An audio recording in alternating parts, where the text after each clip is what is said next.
Hey guys, tonight we glide over the shimmering blue-green folds of Lake Texcoco, where the horizon shimmers like molten glass, and you probably won't survive this without a strong breeze and a good pair of sandals. So before you get comfortable, take a moment to like the video and subscribe, but only if you genuinely enjoy what I do here. Don't forget to drop your location and local time in the comments so I know where in the world you're joining from. Now dim the lights, maybe turn on a fan for that soft background hum, and let's ease into tonight's journey together. You trudge through knee-high reeds at the lake's edge water, lapping around your sandals like a cool welcome. The air tastes of brackish mist and volcanic silt, and each breath reminds you that this basin cradled by ringing mountains once held a vast lake whose waters lapped the causeways of Tenochtitlan itself.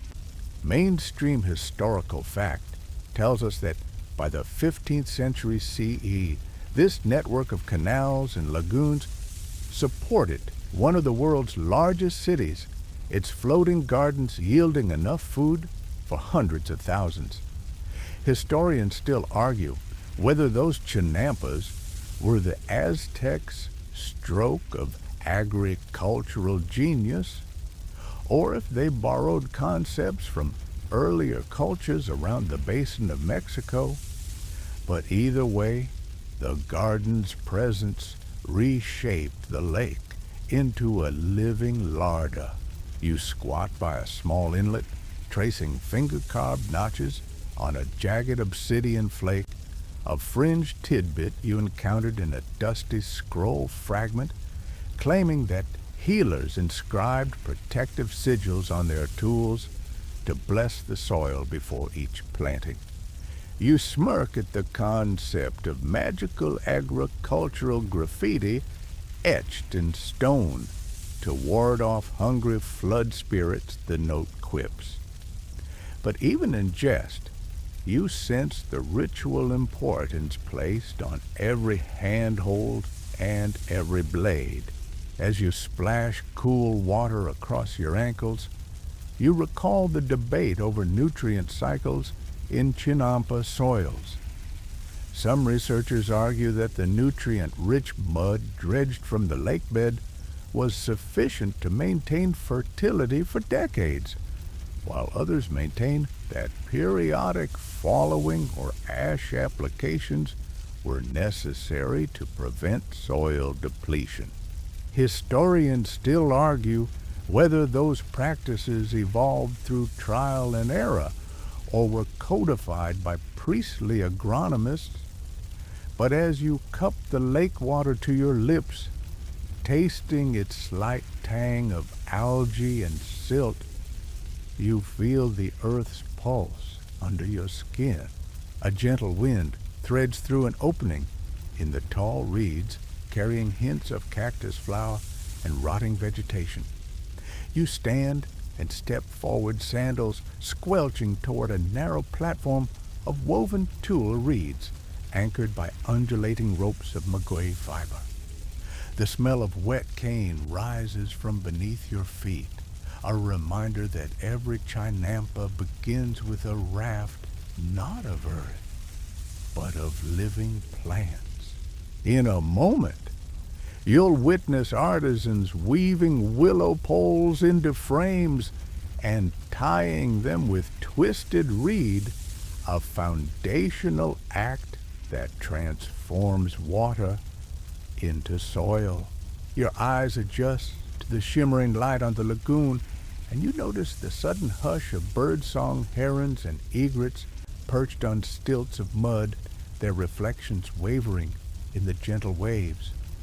You bend to scoop a handful of mud from the shallows, its texture smooth and slightly gritty, smelling faintly of decay and renewal. That singular scoop, when layered onto a reed platform, becomes the the lifeblood of this floating farmland. You can't help but marvel at how human ingenuity turned a vast watery expanse into fertile beds heavy with maize stalks and squash vines, a feat unmatched in many agricultural traditions. Here at the lake's edge, you're standing at the very genesis of Chinampa creation, where water meets land in a pact of productivity. You feel the weight of centuries beneath your fingertips, lagoon mud heaped layer by layer, willow logs rotting just enough to anchor the soil, and plants reaching skyward roots, dangling in the nourishing chill. In this gentle twilight, every element, the reeds, the mud, the willows, whispers of collaboration between human hands and nature's abundance. You wade deeper into the lagoon, each step sending ripples across the glassy surface that reflect cotton candy clouds above distant volcanoes. The water feels cool and briny against your calves, tasting faintly of minerals and organic whispers as you lower a clay pot to scoop a drink. Aquatic plants, emergent reeds, and lily pads brush your ankles like feathery greetings, and you realize the lake's ecology is as intricate as any rainforest understory. It's said that Lake Texcoco's brackish waters teemed with fish species like tilapia and axolotls, creatures the Aztecs harvested for protein and ritual offerings, turning the lake itself into an edible ecosystem. Historians still argue whether the Aztecs actively managed fish populations or simply fished opportunistically. But either way, waterborne meals supplemented Chinampa yields in lean seasons. You kneel on the soggy bank, brushing aside pebbles to expose a patch of volcanic silt, its color a burnished ochre flecked with mica. Those volcanoes, Popocatépetl and Iztaccíhuatl, loomed like sleeping giants, their periodic eruptions blanketing the basin in fresh ash. Fringe lore whispers that healers prize this ash for its trace minerals, grinding it into a fine dust to sprinkle on parched soil as a makeshift fertilizer. Modern agronomists still debate whether ash actually increased crop yields or merely altered pH levels in unpredictable ways.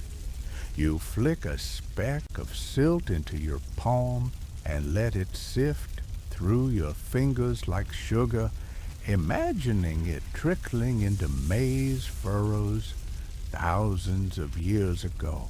As you stand, a slight breeze carries the sound of croaking frogs, a symphony parked between marshland and open water. You half expect an early morning choir emulating drum beats, but instead you find yourself chuckling at the idea of nature's own percussion section. You probably won't find a frog orchestra on your local nature app, but here their calls blend with wind and water in a lullaby that soothes more effectively than any melody you've streamed. Sunlight glints off a school of fish darting beneath the surface, their scales shimmering like sequins on the lake stage. You remember that mainstream historical record mentions Chinampa gardeners use small wooden weirs to channel fish into enclosures bordering their plots, both to harvest protein and to fertilize the soil with nutrient-rich droppings. Historians still argue whether this practice was widespread or isolated to high-status estates. But either way, it demonstrates the Aztecs' holistic approach: gardens, fish, and water birds, all playing interdependent roles in a single productive symphony. A playful gust lifts your hair as you step sideways to avoid a tangling reed. You slip slightly graceful as a newborn flamingo. You quip to yourself and catch the rim of your clay pot before it drenches your tunic. Flamingos themselves occasionally visited the shallows drawn by brine shrimp that bristled along the shallower margins. Fringe scholars claim these pink waders were revered as celestial messengers, their migratory patterns tied to seasonal changes and even lunar calendars. Although mainstream ornithologists still argue whether flamingo movements aligned predictably enough to warrant ritual significance or if that was poetic license. You lift your eyes to the horizon, where a mist of steam rises from natural hot springs tucked among rocky outcrops. Those springs, heated by subterranean magma, fed into the lake's periphery with mineral-rich water that crept into shallow inlets. You imagine ancient healers guiding weary travelers to bathe in these springs, believing the geothermal warmth relaxed muscles and banished fatigue before a night of chinampa labor. Modern spa guides have caught on to hot spring wellness trends, natural sauna, no towel required, but here the practice predates hashtags and Instagram filters by centuries. A school of turtles surfaces nearby, blinking in the pale light as they boggle their eyes at your intrusion. You tiptoe closer, marveling at their patterned shells etched like miniature chinampa grids, and whisper, "No pressure. Little guys just living the dream." The turtles submerge quietly, leaving only concentric rings as evidence of their passing.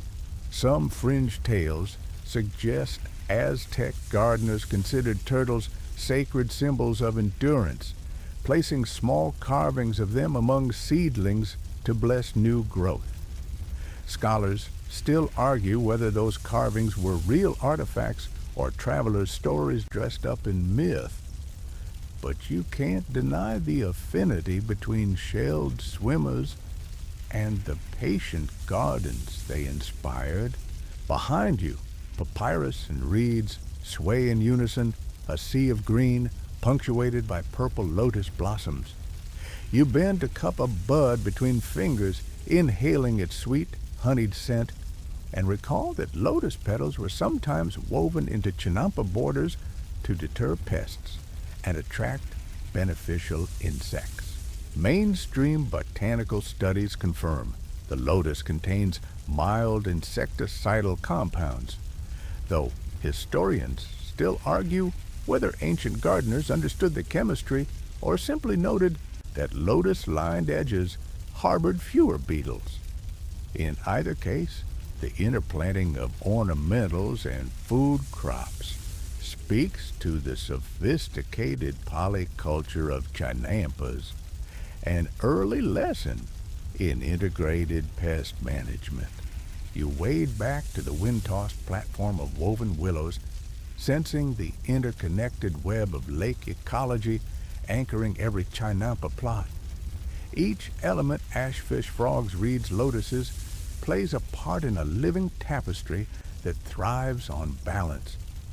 You step onto the raft and push off gently with a wooden paddle water whispering along its edges as you glide to the next plot. The lagoon stretches outward, a shimmering canvas, where agriculture and ecology painted Mexico's heart centuries before colonial chronicles began. You step onto the wobbling raft of bundled willow poles, the damp wood creaking beneath your weight as you settle into a low crouch.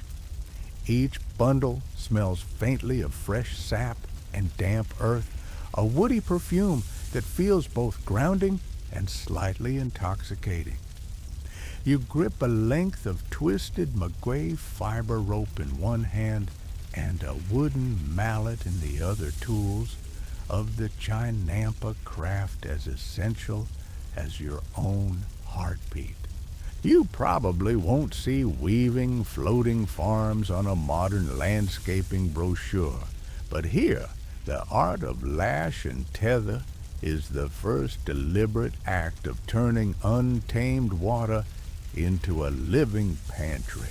A mainstream historical fact by the 14th century CE Aztec artisans had refined Chinampa construction into a precise craft weaving rectangular rafts, roughly 10 by 4 meters, sturdy enough to support several feet of soil.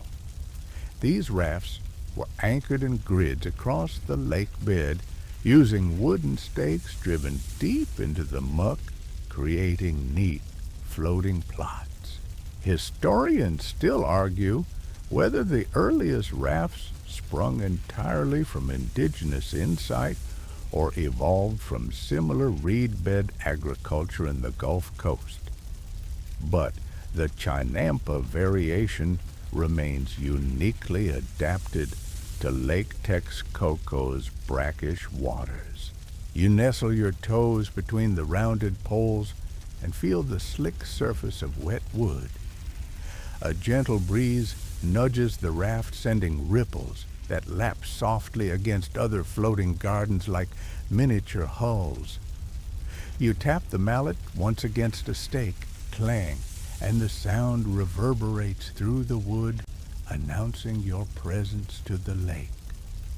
Fringe lore whispers that some Chinampa builders enchanted their stakes with carved glyphs representing Tlaloc, the rain god, to ensure steady water levels.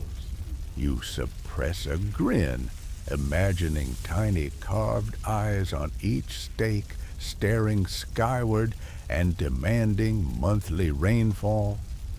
Hey, Mr. Rain, God sprinkle it on? Taking a length of maguey rope, you wrap it around a stake, looping it 3 times in a neat twist before pulling it taut. The fibers rasp against your fingers as you cinch the knot, each turn a tactile conversation between human intent and natural resistance. You glance across the water to see other Chinampa frames, stalwart and precise, lined up like a fleet of floating fields. Scholars still argue whether the Aztecs used long poles to stake these rafts in geometric arrays, or simply followed natural reed channels when planting. But the visible regularity of plots suggests an impressive, survey-like precision. A light joke escapes you. IKEA furniture builders have nothing on these craftsmen, but the comparison doesn't feel out of place. After all, this was flat-pack living for the Aztecs. Assembly required only local materials, minimal tools, and a fair share of patience. You imagine an ancient instruction manual. Step 1, gather reeds. Step 2, align with cardinal directions. Step 3, pray to the water spirits. Step 4, fill with soil. Enjoy your floating farm. With a firm tug, you release the rope's end, and the stake stands resolute, holding your raft in place. You rub your hands together, warming the friction-redeemed skin. Nearby artisans shave fresh poles with obsidian blades, sparks of sap flying like golden dust. The sound reminds you of wood shavings in a cabinet maker's workshop. But here, the workshop floats. You stoop to pick up a short willow sapling, a living lashing rod, then bend it around another stake, weaving a natural brace that will flex, but not break. Fringe horticulturists claim that saplings soaked overnight attained perfect pliability, reducing split logs and broken ropes. You wonder if that was a horticultural epiphany or an improvisation born from a rainy spring.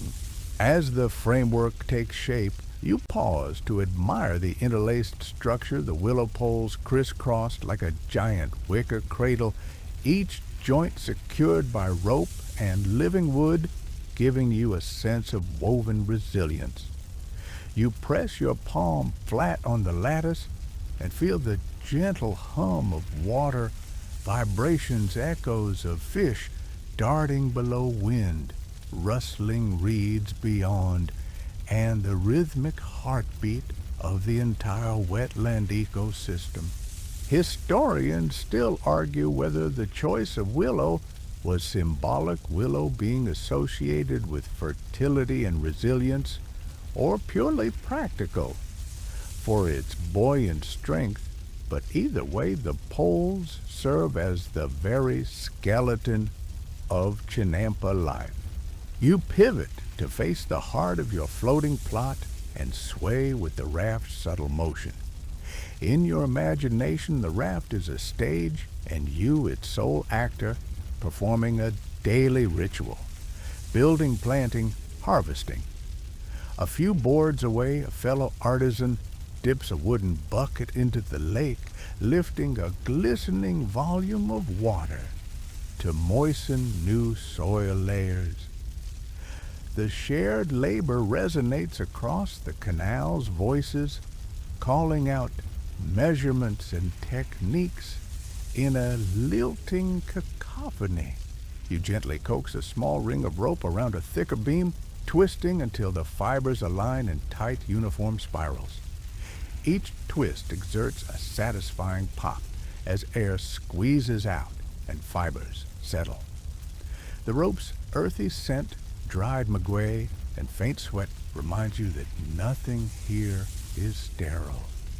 Within these living frames, roots will soon anchor into the lake bed, and plants will draw nutrients as if the raft were the very earth itself. A breeze lifts your tunic's hem, fluttering like a prayer flag. You glance skyward at the burning sun's descent, realizing your work must finish before dusk settles. A whimsical thought flickers, proof that floating furniture glows best at golden hour. Yet you know these rafts last for generations, rotating fresh poles into place as old ones decay, maintaining a dynamic equilibrium between construction and deconstruction. As you complete the final lash, you step back, the raft bobbing gently as if satisfied. You survey your handiwork, a sturdy rectangular platform primed for mud and planting an aquatic island awaiting life. Each pole and rope tells a story of ingenuity, collaboration, and a profound reckoning with watery frontiers. The lake reflects the silhouette of your frames, doubling your efforts in a mirrored ballet. You clamber off onto the next raft heartlight with accomplishment. Around you, dozens of similar rafts form a patchwork on the lake, each a testament to human adaptability. In that mosaic, you see civilization not bounded by land alone, but floating above it, integrating agriculture, ecology, and community in a seamless tapestry. You sit on the woven platform's edge legs, dangling above shimmering depths, and take a breath of reed-scented air. You let the day's labor dissolve into the gentle slap of water against poles, the distant calls of water birds, and the faint whistle of wind through ropes. This is the living blueprint of Chinampa life, raft lashed and tethered, floating confidently where few thought possible. You kneel on the sturdy lattice of willow poles, sandals slipping slightly as your weight shifts, and lean forward with a wooden trowel in hand, its handle smooth from generations of use. The lake's murky water laps at your elbows, cold against the heat of the midday sun. You plunged the trowel into the dark mud beneath the water's surface, slicing through layers of decaying reeds and mineral-rich silt. Pulling it up, you reveal a clump of thick chocolate-brown ooze, flecked with plant detritus and tiny shell fragments, mud that tastes of centuries' life and promise all at once. You scoop handfuls into a shallow wicker basket lined with woven rushes, the wet earth oozing through the gaps like a slow tide. Mainstream historical fact tells us that Chinampa farmers dredged lake bed sediments up to 1 meter deep, layering it atop reed rafts to build plots nearly a full cubit thick, an engineering marvel that continually replenished soil nutrients. Historians still argue whether these layers were added annually or only when yields declined. But either way, the mook and muck became the very substrate of abundant harvests. You press a small snail shell into a scanning chunk of mud, an involuntary sensory test, then inhale the rich aroma, a heady mix of earth rot and fresh growth. Fringe lore found scribbled in a tattered scroll fragment claims that some gardeners added powdered bat guano to their mud baskets, believing the guano's mystical animal power boosted plant spirits. You chuckle at the image of harvesting both mud and bat droppings in one soggy swoop, multitasking medieval style, yet even today, modern organic growers champion bat guano for its nitrogen punch. Those scholars still argue whether its mythic reputation outstrips its proven benefits. Pausing, you run a finger along the reed basket's rim, flicking stray mud back into the pile. The reeds flex beneath your touch, reminding you of the raft's living nature, a foundation of organic buoyancy, supporting seasonal soil renewal.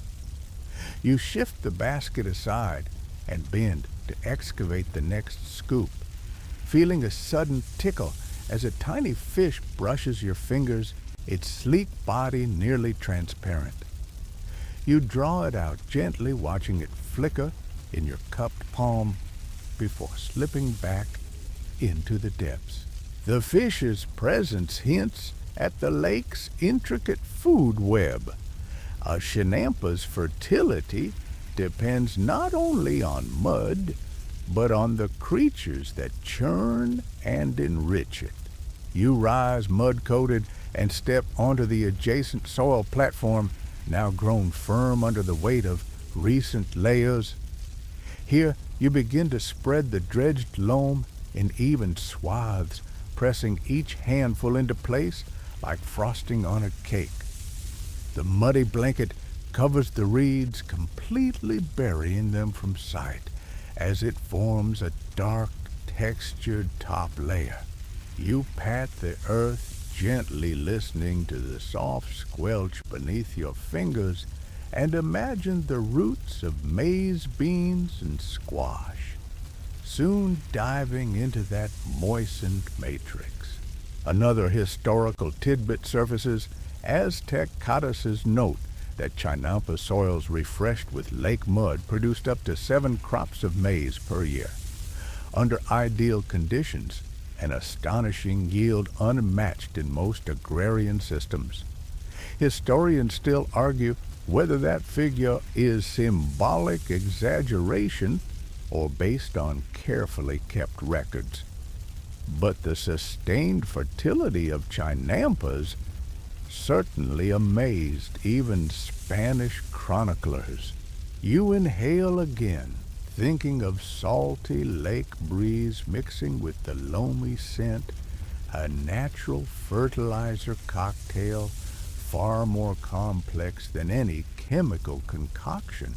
As you smooth a final ridge, you spot a coiled rope marking the next plot's boundary, its fibers frayed from constant tension. You wade back through shallow water to retrieve it, water sluicing off your legs in rivulets. Each wade stirs up more mud-suspended particles, clouding the clear shallows before settling like dust in a sunbeam. It's a reminder that every layer you lay is part of a cycle: dredge, deposit, plant, harvest, and repeat. You knot the rope around a stake driven into the mud below, marking a neat rectangle for your next excavation. The rope's coarse magave fibers brush against your wrist, and you tie the knot with ritual precision, 3 loops and a tuck, honoring the rules passed down by teacher gardeners of the Calpulli. A light breeze lifts your hair, and you quip to yourself, plot twist, literally appreciating the pun that ties soil science to stand-up humor. Gathering another basketful, you pause to consider the debate over sediment composition. Some modern sedimentologists argue that volcanic ash blown into the lake from nearby cones contributed more fertility than the mud itself, enriching soils with potassium and phosphorus. Others contend that the organic detritus, broken reeds, rotting vegetation played the dominant role. Historians still argue whether ash or organic matter played the leading part in Chinampa vitality, but your mud mixture tastes like both gritty ash sparkles mingle with rich, loamy softness.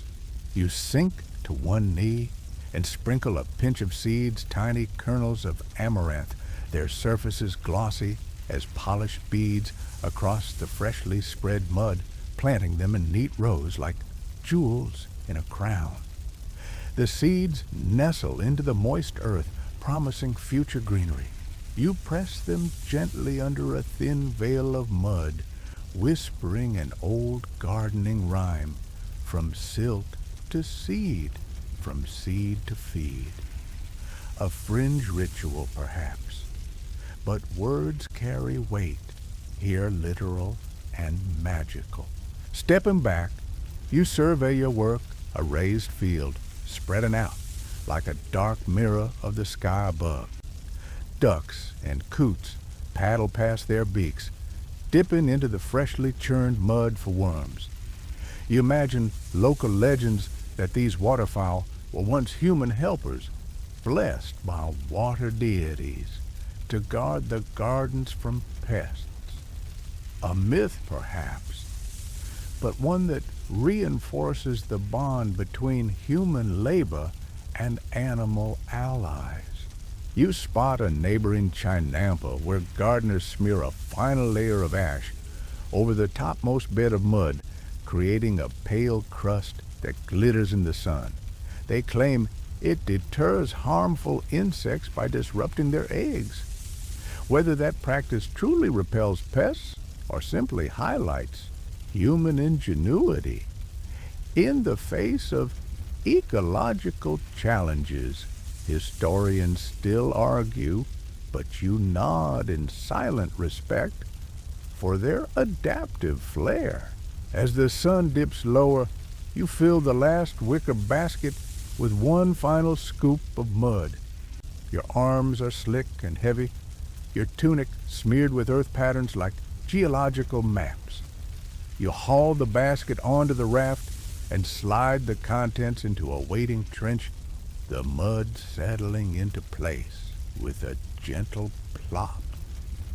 The raft tilts, water lapping the edges, and you plant your feet firmly, as if staking a claim on this new piece of floating land. You brush mud from your forehead, tasting its salt on your lips, and grin at the thought of farmers back in your own time complaining about a little dirt.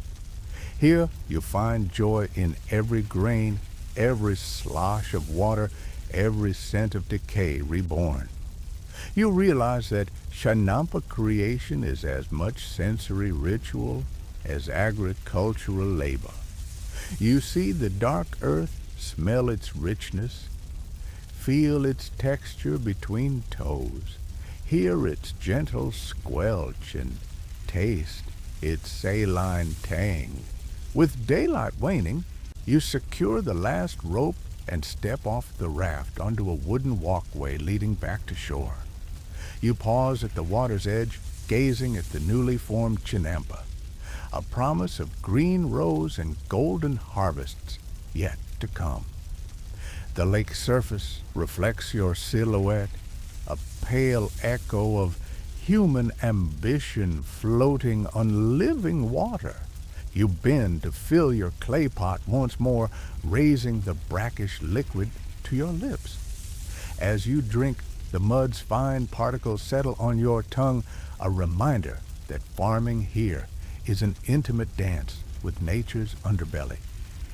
You savor the tangy sip and let the lake's essence fortify you, ready for the next stage, planting those seeds into the fertile cradle you've woven. The boatman's oar hums softly as he guides you back through the canal. You lean into the gentle rocking eyes, drifting shut at the memory of silt reeds, ropes, and stakes. In that moment, you realize Chinampa creation is alchemy, turning water and mud into nourishment, weaving ecology and culture into a floating tapestry of life. You kneel on the freshly heaped mud with your knees sinking slightly, the damp earth cool against your palms. As you gather a small handful of maize kernels, golden orbs that shine like sunlit beads. Next to you lie neat piles of bean seeds, pale cream and speckled brown, and tiny pumpkin gourds still wrapped in their tender tendrils. You probably won't see planting your own Three Sisters salad on a modern seed packet. But here, the Aztecs taught you that maize, beans, and squash are more than dishes. They're companions that share soil, shade each other's roots, and fix nutrients in a living partnership. A mainstream historical fact, scholars agree that by the 15th century CE, Chinampa farmers practiced intercropping these Three Sisters, planting maize stalks first as living poles for climbing beans, which in turn enriched the soil with nitrogen for the trailing squash vines below. Historians still argue whether this companion planting was consciously designed by agrarian priests or emerged organically through generational trial and error. But either way, the system sustained soil fertility and maximized yields on limited floating plots. You press a maize kernel one by one into the soft mud, spacing them at just the right interval. Your thumb and forefinger performing the same rhythm your grandparents might have used centuries ago. A light joke drifts in. No social distancing here. These sisters love a cozy neighborhood. The kernels sit nestled in dark, cradle-like hollows, promising stalks that will soon reach skyward and host bean blossoms in their lattice. Between each row of maize, you plant bean seeds, tucking them about 2 finger widths away, ensuring they'll climb once the stalks strengthen. The beans' papery scent, earthy and faintly sweet, rises as you cover them gently with soil, whispering, "Climb on, sisters, climb on." Fringe lore insists that some gardeners whispered encouragement to each seed, by name believing personalized chants improved germination rates. You smirk at the notion of speaking to beans, hello beanie, and imagine yourself in a medieval TED Talk on seed motivational speaking. Squash seeds come last flat teardrop shapes. You nestle at the outer edge of each mound, capping the sisters' little village. You press each seed into place with a firm poke, feeling the cool squelch of mud beneath your fingertip. A quirky tidbit scribbled in the scroll gutter suggests some Chinampa gardens included marigold flowers interplanted with squash to repel pests, an ancient form of botanical pest control. You picture bright orange blooms bobbing beside trailing vines, warding off squash borers like medieval garden knights. As you stand, the sun's heat warms the water around your ankles, the lake's galvanized surface shimmering gold. You take a breath of the reed-scented air and taste a faint hint of pollen from nearby willow blooms. The sensory tapestry of Chinampa, planting the earthy aroma of fresh mud, the gentle scrape of seeds against wood-handled trowels, the soft lapping of water against raft edges, feels like a lullaby for your warrior mind, coaxing it to trust in slow, deliberate care. You slick back damp hair and laugh at your own analogy. It's like playing giant bejeweled with living gems. But games aside, you know this arrangement served a practical purpose. Corn stalks functioned as living poles, beans fixed nitrogen for soil health, and squash vines shaded out weeds while conserving moisture. Modern agronomists still debate whether each element's benefit was intentionally multiplexed by Aztec agronomists, or if they simply recognized useful patterns over centuries. But either way, the system persists in our agricultural consciousness. A breeze ripples across the floating plot, carrying the low hum of distant drum echoes, a callback to that Yamata circle you swayed in last night. You imagine the three sisters dancing in unison with the drum's maize swaying tall beans, weaving around squash, spreading low. The mental image feels like a medieval tapestry come alive and reminds you that agriculture here wasn't just labor. It was ritual music and dance woven into daily life. You lean down to inspect a single bean shoot that's already broken soil, its delicate tendril stretching skyward like a tiny green violin. You pinch the stem gently and whisper, "Encouragement, you've got this."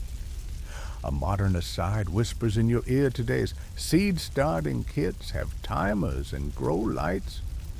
But here, gardeners relied on lake breezes, solar cycles, and ancestral patience. Historians still argue whether any formal nursery systems existed in Tenochtitlan, or if seeds were simply stored in woven baskets until planting seasons. But you cherish the tactile connection of seed to soil. A sudden splash to your right draws your attention to a family of ducks, paddling past their feathers, ruffling as they glide between Chinampa frames. You recall that gardeners sometimes welcome ducks onto the mud to eat grubs, and till the soil with their webbed feet, a living tiller and pest control rolled into one. You grin at the notion, duck, duck, goose, agricultural style. Whether that practice was widespread or limited to experimental plots, scholars still argue, but ducks and ducks alone feel at home in this aquatic farmstead. Next, you bend to plant a cluster of zinnias and amaranth flowers at the edge of your plot. Their vivid reds and purples promise to attract beneficial pollinators, hovering bees and butterflies drawn to saccharine nectar and serve as early warning lights for pests. Fringe horticulturalists claim that each flower variety was chosen not only for function, but for cosmic symbolism, aligning colors with cardinal directions to ward off misfortune. You trace a circle of petals around your squash plants and murmur, flower power ancient addition, enjoying the whimsical blend of science and superstition. A mainstream botanical insight notes that amaranth seeds themselves became a food staple, small protein-rich grains harvested at season's end. Historians still argue whether farmers regarded amaranth primarily as a ceremonial grain for human sacrifice or as a dietary crop for everyday sustenance. But either interpretation underscores the multi-layered utility of intercropping. Here, every plant, maize, beans, squash, flour, grain, played multiple roles in food ritual and soil health. You tuck your trowel into a leather belt pouch and stand arms stretching overhead as if conducting the very soil beneath your feet. The rising sun paints the lake in rippling bands of copper and rose. You swivel slowly, surveying your neat rows, green shoots nestled among the dark earth, promise perched at the water's edge. A light joke surfaces, not bad for a Monday morning commute. Yet, in this buoyant commute, each step grounds you more deeply in an agricultural tradition that thrives on cooperation between plants, water, soil, and human hands. As you step off the mound and onto the reed walkway, you pat the first maize row gently. You feel the soil's warmth in the early light and imagine the stalks lengthening toward midday sunbeams, spiraling upward, squash leaves unfurling like green umbrellas against the heat. The interplay of height, root, depth, and canopy coverage creates a microclimate that keeps the Chinampa plot balanced, an ecological choreography centuries in the making. You glance at your watch. If only peregrine falcons had timepieces. Hours have slipped by, though you've barely noticed. You lean back, propping yourself on your elbows, and let the day's planting settle into your bones.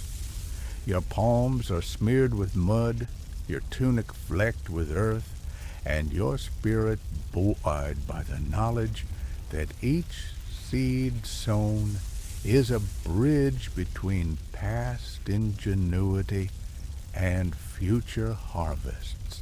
In that moment, as the lake's breeze cools your flushed cheeks, you realize that planting on Chinampas is more than sowing crops. It's an act of faith in cycles of water and mud, in the wisdom passed from gardener to gardener, and in the promise that food can grow above deep waters. You close your eyes, tasting the lingering aroma of thyme-scented camel fat from last night's ritual, and feel your heartbeat sync with the gentle pulse of a vibrant living farm afloat on ancient waters. You push off silently from the Chinampa's edge in a slender wooden canoe paddle, dipping into the canal with a whispering hiss that feels almost private, like the water itself is leaning in to listen. The canoe settles into the narrow channel reeds, brushing your forearms as you glide between floating plots, each one a tidy rectangle of dark soil and green shoot. You probably won't find this kind of drift meditation on a modern wellness retreat, but here, water and garden merge into a flowing classroom of care. As you steer toward the next plot, you run a fingertip along the water's surface, feeling the cool flow rush past with a soft shh that sinks to your inhales. Mainstream historical fact tells us that the Aztecs engineered an elaborate canal network crisscrossing Lake Texcoco. Some sources estimate over 200 kilometers of waterway, ensuring every chinampa received just the right moisture. Historians still argue whether these canals evolved from earlier Texcoco farming traditions or were standardized under Aztec imperial planners. But the precision of water delivery remains undeniable. You guide the canoe alongside a raised embankment, slipping a wooden ladle into the canal to scoop a gentle stream into a bamboo trough set at the plot's corner. The water trickles over the mud, seeping into the soil like a slow-release tonic. Fringe lore scribbled in a margin of a recovered codex claims that some gardeners spoke to the water thank you, liquid sister, for your faithful service, believing that gratitude coaxed better flows and healthier plants. You chuckle at the idea of chit-chat with irrigation water. Hey, water, play nice, or I'll switch you to septic. But you can't deny a private smile at the thought of a very well-mannered canal. A gentle gust carries the faint croon of distant Yameta drums from last night's ceremony, blending with the sound of the pouring water in a low polyphony. You pause to close your eyes and let that chorus wash over you, a lullaby of ritual and mud-sifting technology before resuming your course. A modern aside reminds you that some aquaculture systems today mimic this synergy of water and soil, yet few achieve the elegance of Chinampa canals, which integrate drainage, irrigation, and transportation in one flowing design. You lean forward to inspect the canal floor through the clear shallows, spotting fish darting among submerged roots, their silver scales flickering like tiny sparks. Tilapia and axolotls weave around the reed lattice, nibbling algae and aerating the water, effectively tending to the canal as you tend to the chinampa. A mainstream ecological insight notes that these animals provided natural pest control and nutrient cycling. Their excrement enriched the water, which then fed back into the plots. Historians still argue whether the Aztecs deliberately stocked canals with fish or simply let nature fill the void. But either way, the living network thrived. You steer past a cluster of water lilies, their pads spread like green umbrellas, supporting pastel pink blossoms. You stop to pluck one petal and drop it into the trough, its waxy surface shedding water in perfect beads, and recall a quirky tidbit fringe herbalists occasionally crushed lilies into poultices to soothe skin irritations after mud baths, believing the plant's cool sap transferred some of the lake's healing properties.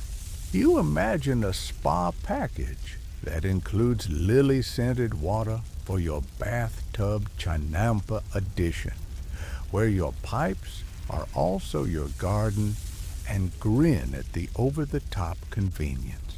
As you continue, you notice the canal's banks lined with carved stone markers, subtle squares of basalt bearing simple glyphs indicating water flow direction and ownership boundaries. You dip the paddle in and out rhythmically, each stroke a soft blip-blop under your fingertips. Fringe archaeologists suggest these markers once glowed faintly with mica inlays at night, guiding nocturnal gardeners who checked irrigation by lantern light.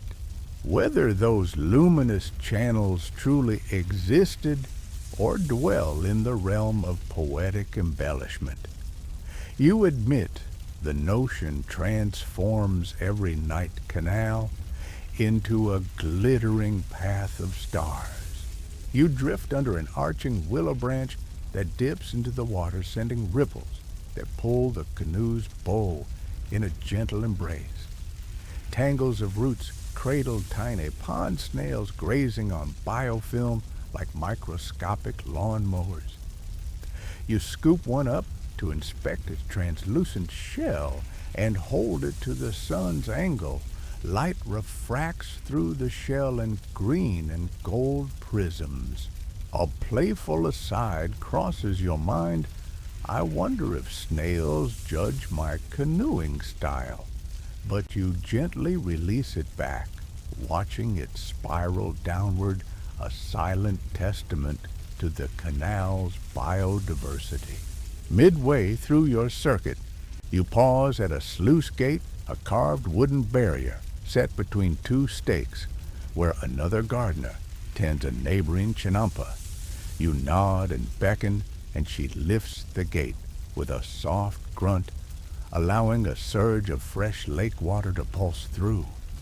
The current fills your trough with a crisp whoosh before tapering into the familiar drip.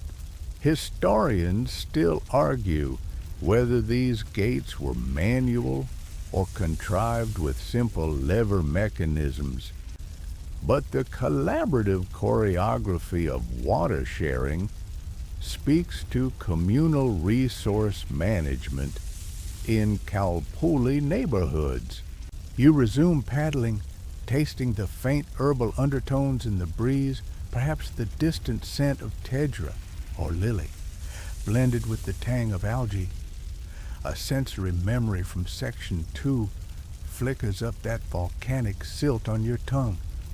Kinesthetically, you feel the canal's embrace, not as a separation, but as a connector, linking Chinampa to Chinampa plot, to plot person to person.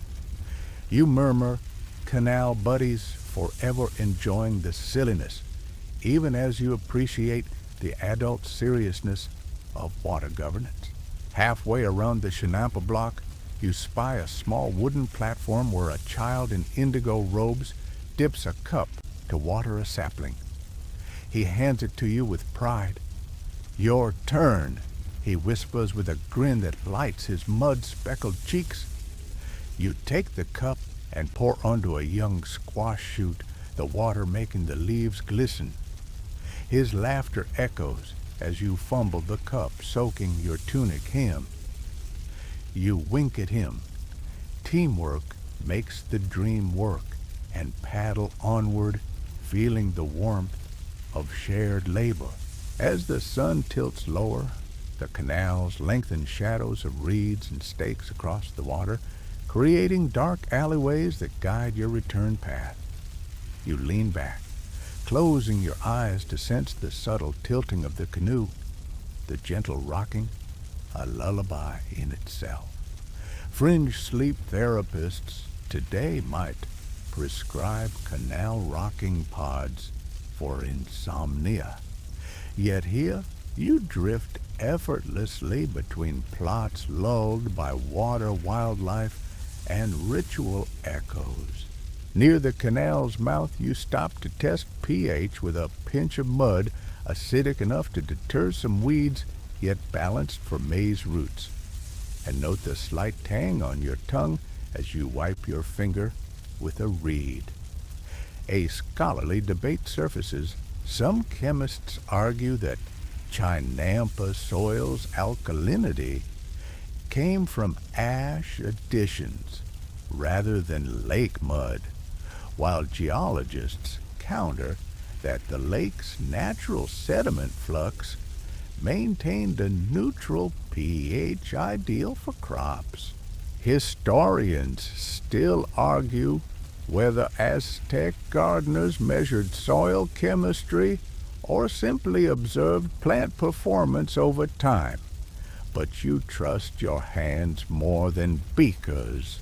Finally, you guide the canoe back to your starting point, paddling gently so as not to disturb the soil you've so carefully spread. You tie the canoe to a stake, its rope whispering a final thank you water as it settles. You climb onto the chinampa droplets clinging to your sleeves and paddle, and take a moment to breathe in the canal's full chorus. The hiss of water, the chorus of frogs, the whisper of wind through reeds, the distant bell of temple drums.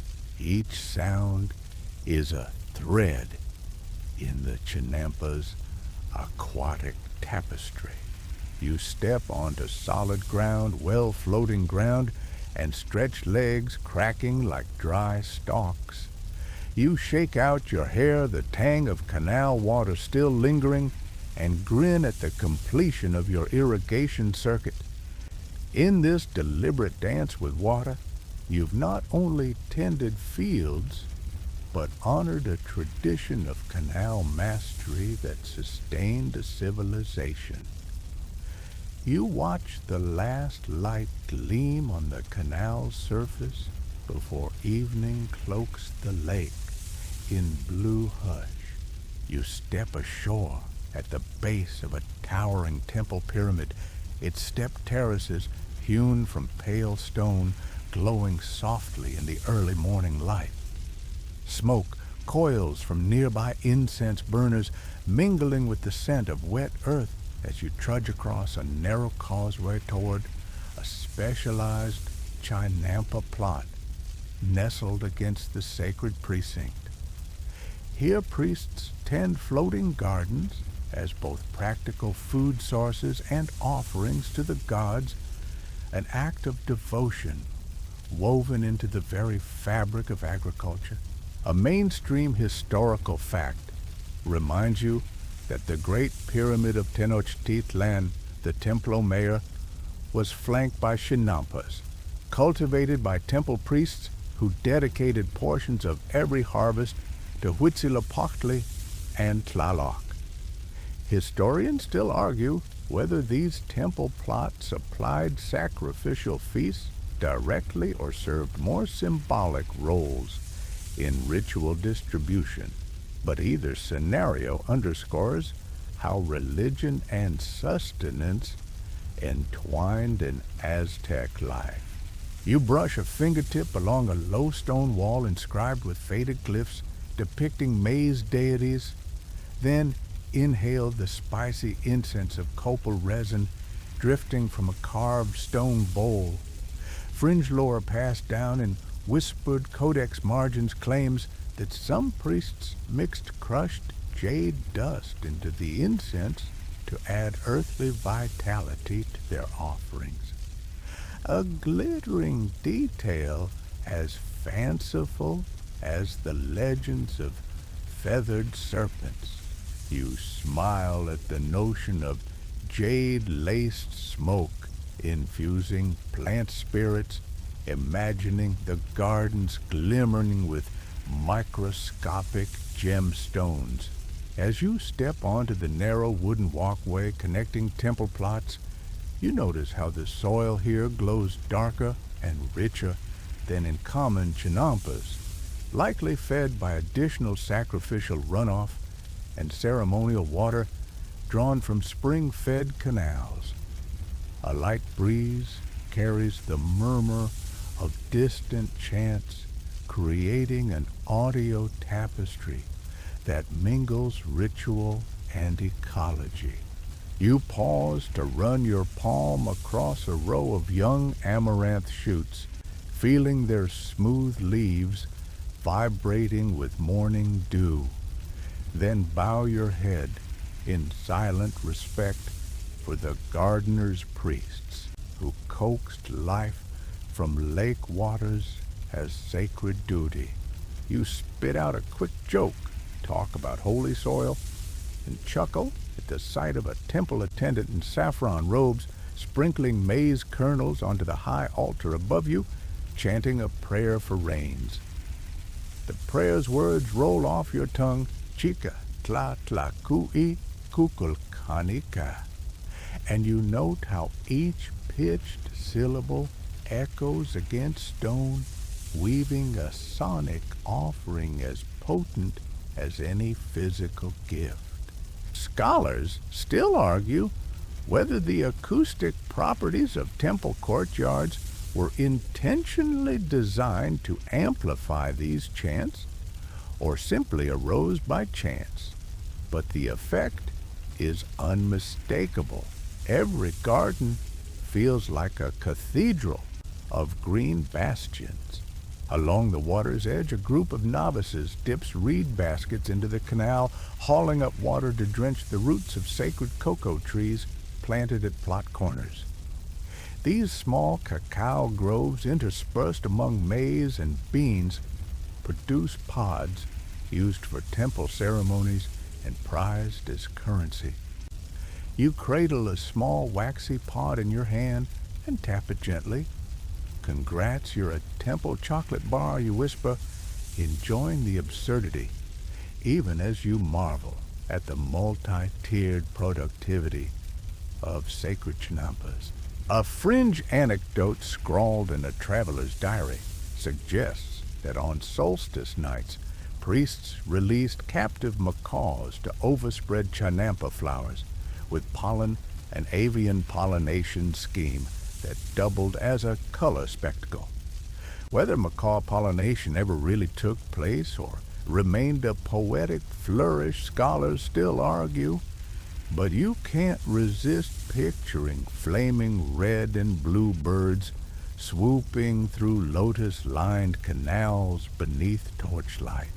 You drift toward a low stone basin carved with wave motifs, which priests use to hold ceremonial water drawn at dawn.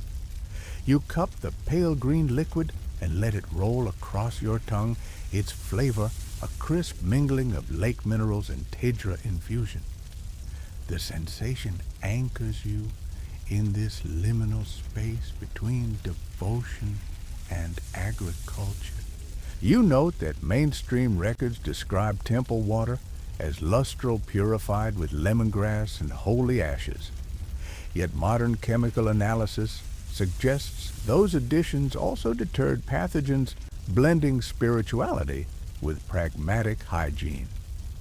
Historians still argue whether purity rituals drove ash use or if health benefits were understood implicitly, but here you taste both faith and function in a single sip. A sudden flutter overhead draws your gaze to a sky filled with kites made of paper and fabric symbols of prayers sent to the gods. Each kite casts a moving shadow over the Chinampa terraces below, reminding you that even the sky joined the ritual. You hold your palm aloft to feel the shadow dance across your skin and quip, talk about shade-grown crops, grinning at your own pun. You wander to a raised, embanked plot where marigolds, amaranth, and gourds bloom riotously. A priestess in teal-accented robes kneels at a small altar, grinding dried flower petals into powder for ritual decoration of seedlings. You kneel beside her and help sprinkle a vivid orange dust onto young squash leaves. The petals scent, a heady mix of musk and citrus, feels like a blessing for each plant. Fringe ethnobotanists claim that certain petals released minuscule oils that repelled beetles, though mainstream entomologists remain skeptical. Historians still argue whether the ceremonial act doubled as integrated pest management, but you appreciate how ritual and practicality overlap in this sacred patchwork. Above you, The temple pyramid casts a cooling shade on the canal, a massive stone hand extending protection over these living kitchens. You dip your fingers into the canal's clear edge and let droplets sluice over the powder-dusted leaves. The water beads on the marigold petals like tiny suns, and you wonder if the gods themselves peeked down to admire these gleaming droplets. A distant trumpet call echoes from the temple summit, signaling the next offering. You relocate to a platform where priests prepare trays of harvested green beans, maize ears, and squash blossoms. You place zucchini flowers gently onto woven mats beside trays of cacao nibs and copal incense. The colors, emerald gold and crimson, play off the temple's shell gold carvings, a feast not just for stomachs, but for eyes and souls. You step back as priests raise these offerings toward the temple stairway, chanting names of wind, rain, and sun deities. The offerings glisten in the shafts of light, filtering through smoke, each vegetable an earthly embodiment of divine favor. You probably won't order sacrificial squash on a modern menu, but here it's cooked by devotion and served by ceremony. As the ritual concludes, you touch your forehead in reverence, feeling the energy of millennia coursing through these sacred plots. You recall that historians still argue whether temple chinampas were a financial boon for the state treasury or primarily functioned as spiritual caches. But in that moment, the distinction fades. You're simply a caretaker of living offerings, a witness to a civilization that grew its faith alongside its food. You turn to gaze back across the water where chinampas sprawl under sky and pyramid alike, a testament to human devotion enshrined in green abundance. You place your hand over your heart, whispering thanks to maize spirits, water guardians, and temple hands that shape this floating legacy. You glide into the bustling market district of Tlatelolco, aboard of flat-bottomed canoe baskets, brimming with glossy tomatoes, fiery chilies, and bright marigolds bobbing at your elbows like eager children. The air here is thick with the mingled scents of roasted maize, fresh fish, and spiced chocolate, an olfactory carnival that tickles your nostrils awake better than any double espresso. You probably won't find floating farmers market on your local shopping app. But here, waterways serve as aisles and barges as stalls in a floating bazaar that hums with life. Pushing off, you nudge your canoe alongside a wooden dock where merchants in saffron and indigo tunics haggle over cocoa beans and Chapulin's grasshoppers. A mainstream historical fact, by the early 16th century, the weekly Tlatelolco market drew an estimated 60,000 visitors, making it one of the largest open-air markets in the world, an economic powerhouse that supplied Tenochtitlan's heart. Historians still argue whether the scale of this commerce rivaled Mediterranean fairs or simply grew from the centralized tribute system of the Triple Alliance, but the clatter of barter leaves no doubt trade here pulsed like an artery feeding the empire. You heft a basket of plump tomatoes onto a stone platform, their skins gleaming like polished amber under the bright sun. A vendor in a teal headscarf sniffs one, then pops it into her mouth, juice splattering down her chin like a ruby fountain. You quip first bite's free, second bite's courtesy of the lake, and she offers you the next slice with a wink. Nearby chilies, long, slender, and russet red, are weighed on a simple balance of wooden beam and obsidian counterweights. Fringe lore whispered among collector priests claims that some merchants use carved hummingbird feathers as weight pans to ensure fairness. Tiny aerodynamic scales more accurate than any brass measure. You laugh, imagining a hummingbird holding down your groceries. Good luck, little guy, you're balancing my dinner. The vendor nods appreciatively, then dips a finger in a clay bowl and draws a thin line across her palm, a merchant's mark certifying quality. You watch as she dips more into a grain-filled pot, sliding golden amaranth seeds into a woven basket layered with fresh maize husks. A modern aside buzzes in your mind. Today's locavores would kill for this precision. Here, the air itself tastes of local. You inhale the sweet grain scent, remembering Section 5's squash blossoms, and thinking they'd pair nicely in a midnight snack of Three Sisters sushi. Yes, your sense of humor remains intact, even amid the busiest market. You pivot your canoe to approach a barge piled high with ceramic vessels, flower pots turned cornucopias, each etched with glyphs of rain and fertility. You unload a wicker basket of marigolds and announce sunshine sold by the stem.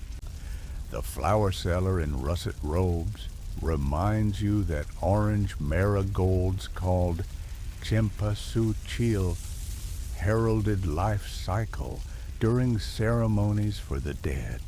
A quirky tidbit fringe herbalists believed wearing marigold petals in a necklace warded off bad dreams, bedtime flower power. They called it, though. Mainstream ethnobotanists still argue whether those petals actually emit sleep-inducing compounds or simply smelled reassuring. You tuck a few loose petals into your sash pocket for night use and grin at the absurdity of marigold-scented blankets. As you push away, the paddle's dip sends ripples past a cluster of traders selling dried Chilhuaco chilies, the rarest chili variety prized for mole sauces. Their smoky aroma drifts across the water, tickling your taste buds with promises of warming stews. You eye a pepper, hold it aloft, and joke, "Is this a chili or a tiny dragon tongue?" The trader laughs, offering you a nibble. One bite sends a spicy spark through your cheeks that feels like a carousel ride for your nerve endings. You steer toward a floating kitchen stall where cooks ladle piping hot tortillas onto a woven tray. The dough hisses as it hits the hot camal steam, curling like ghostly serpents above the griddle. You can almost hear them whisper, "Tortilla times 2, no saddle sore needed." A mainstream culinary fact. Aztec tortillas made from nixtamalized maize provided key niacin nutrition, and combined with beans and chilies formed a complete protein, an ancient balanced diet. Historians still argue whether nixtamalization was a pre-Aztec inheritance or perfected here in the basin of Mexico. But either way, that lime-treated maize unlocked corn's full potential. Your stomach rumbles nature's bugle call you Riley note, and you barter a few tomatoes and beans for a warm tortilla filled with squash blossoms and cheese made from amaranth's cousin seed milk. The cook wraps it up, seals it in a corn husk, and hands you the parcel With a flourish, you bite in the flavors melding into smoky, sweet waves of delicious absurdity. Spicy, earthy, and tangy in one bite, you taste the horizon of Chinampa ingenuity. Further down the canal, you meet a merchant barge offering woven mats and reed baskets tools for carrying your harvest.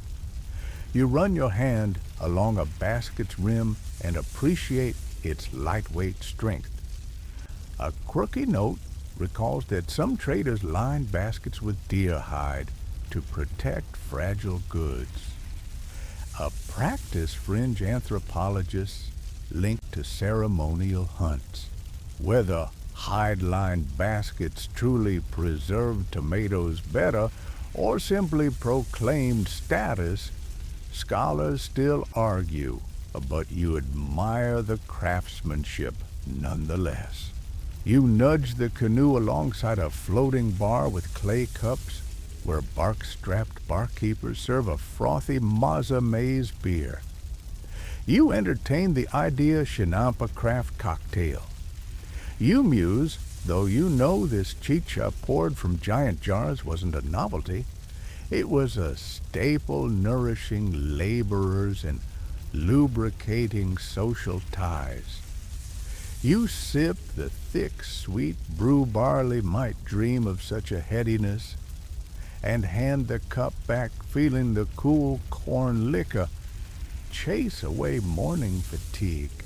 Above the tumult temple trumpets sound a ceremonial signal marking market's peak hour. You glance upriver to the temple precinct, its silhouette, a reminder that food and faith remain inseparable.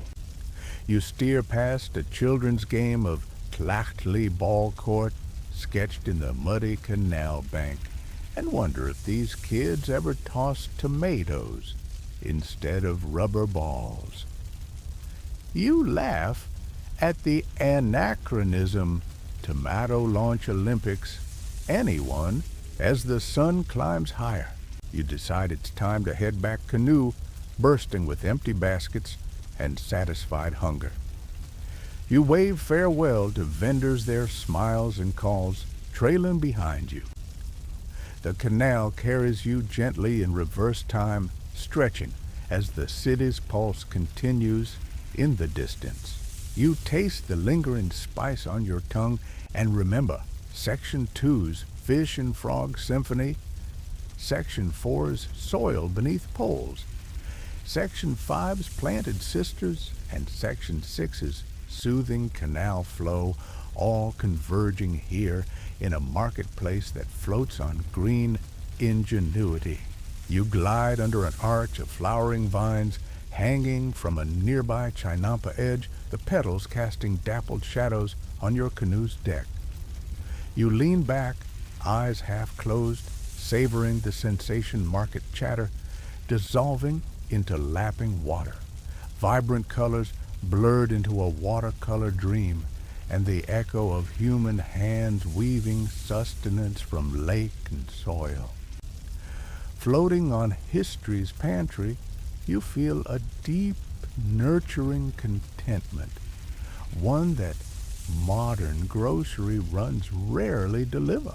As you approach your own chinampa plot, you push off, gently unloading baskets of goods for family and friends. You pause, hand on paddle, and let the morning's market magic settle in your bones. In that gentle hush, you recognize that every barge, every basket, every barter was more than commerce. It was a living ritual that stitched community, ecology, and economy into a single tapestry of floating life. You step onto the sun-warmed mudflat adjoining your chinampa and follow a narrow path toward a humble workshop built of reed mats and thatched palm roofing. Inside sparks dance as a toolsmith hones an obsidian blade on a sandstone lap, the dark volcanic glass chipping just enough to create a razor-sharp edge. Shelves carved from willow poles hold rows of wooden dibbers, bone awls, and twisted maguey fiber rope coils, each tool essential to Chinampa life. You probably won't find obsidian surgical scalpels in your local hardware store, but here, tools are both art and science, crafted with the precision of a scribe's quill. A mainstream historical fact reminds you that Mesoamerican artisans honed obsidian to a molecular edge, producing blades sharper than modern steel scalpels, ideal for cutting sod for new Chinampa beds and carving intricate bark patterns on farming implements.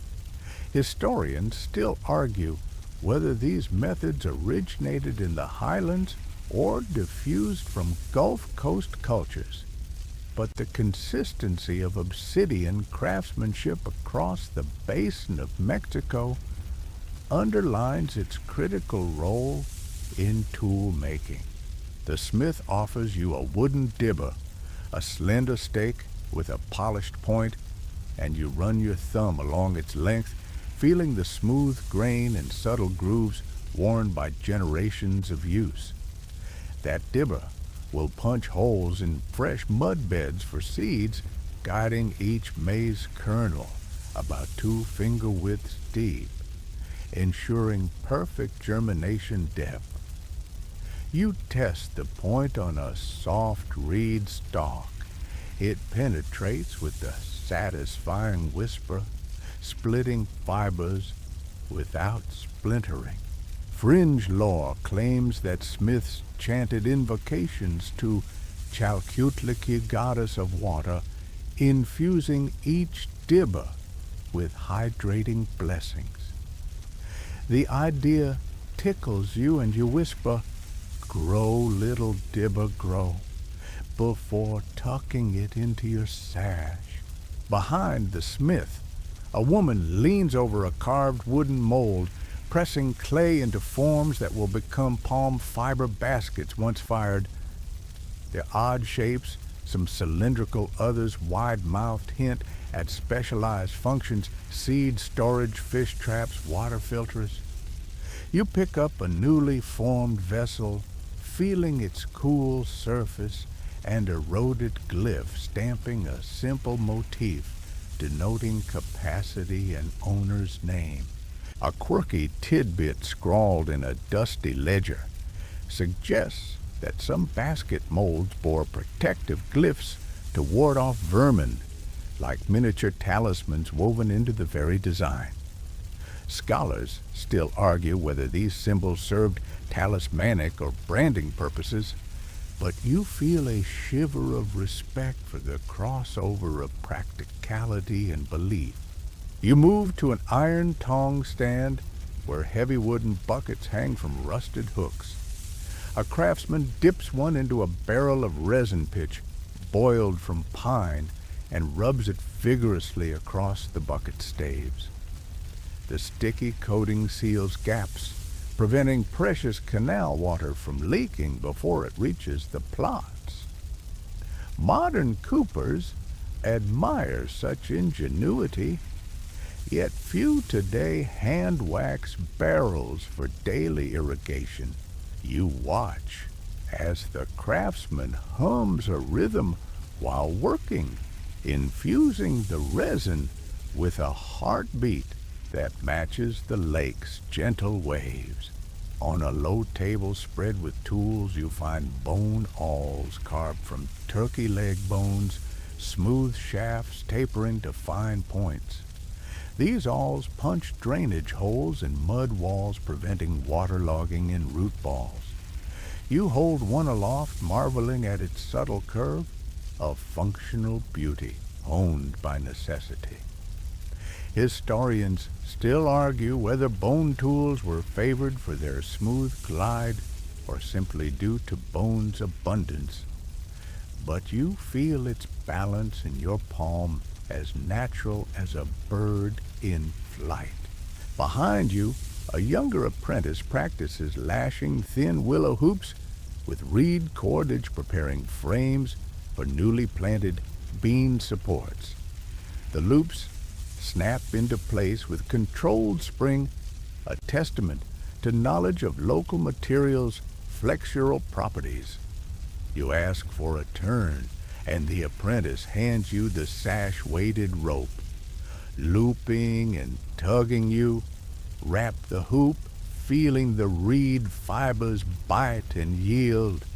Belt it like an accordion, you joke, and panic briefly as the loop snaps inward, nearly entangling your wrist. Toolsmiths dance step lively or step on toes.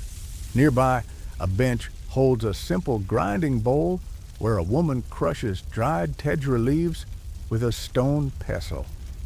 The fine green powder will enhance leather straps' grip on handles, preventing slippage during long days of digging. You dip a fingertip into the powder and sniff a fresh, pungent scent that tickles your nostrils. Fringe horticulturists claim that tedra-infused straps transmitted herbal properties through the skin, calming joint aches. Though modern dermatologists remain skeptical, you grin, imagining a chinampa massage followed by spirited digging without sore elbows. A hushed conversation drifts your way. Two elders debate whether animal hide or plant fiber made superior ropes.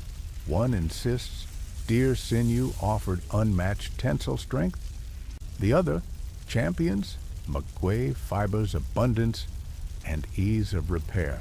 Historians still argue the trade-offs, but you appreciate how every material choice reflects a negotiation between resource availability and desired performance. You tap a coil of each and hear subtle differences in pitch sinew twangs, sharper fiber rustles, softer like a maker's symphony of materials. The toolsmith placidly invites you to test an obsidian blade's edge on a reed, just a light scrape, and the reed yields a perfect clean cut. You marvel at how the blade's instantaneous cutting motion avoids crushing fibers essential for delicate tasks like carving glyphs on wooden tally sticks. Obsidian nature's scalpel.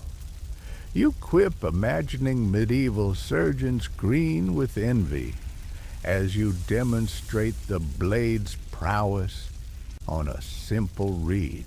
As the sun tilts skyward, the workshop fills with the soft hiss of smoldering incense smoke from a small bowl of basalt that releases sage fragrance to ward off snakes seeking shelter in tool corners.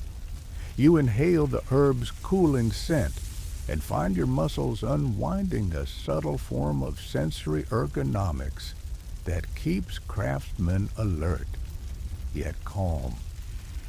You run a blade across a sharpening stone, the rasp, a soothing backdrop to the hive of creation around you. You heft a finished tool set, a dibber, an awl, and a coil of rope, feeling the collective weight of tools that will journey to your chinampa plots. You secure them in a maguey fiber sash and stand nodding to the artisans. They offer you a bowl of cool canal water, mixed with powdered lime, a quick hand rinse before the next field task. You sip and feel the mineral bite refresh you, jostling stale sweat from yesterday's labors. Stepping outside, you carry tools like medals of intention, each piece telling a story of resource ritual and human ingenuity.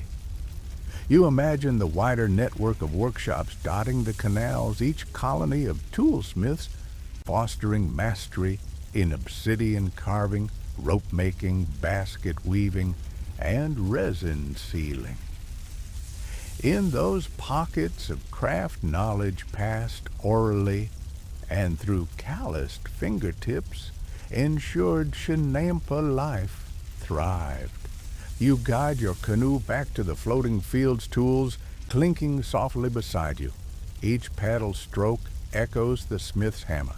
Each basket weave recalls the potter's press. You realize that without these humble tools, Chinampa creation would remain an aspiration rather than achievement. In the interlocking world of water-soil plants and crafted implements, you find a symphony of human collaboration with nature's materials. As you return to your plot, you set the tool set aside and brush mud from your tunic, ready for the next stage work in the harvest. But the memory of the workshop lingers. You feel the smooth obsidian edge and the rough rope fibers as intimately as your own skin. And you know that in their edges and weaves lies the secret to floating fields that fed an empire. You trudge down the narrow wooden walkway as dawn unfurls across the lake, saffron light pooling like melted butter on rippling water.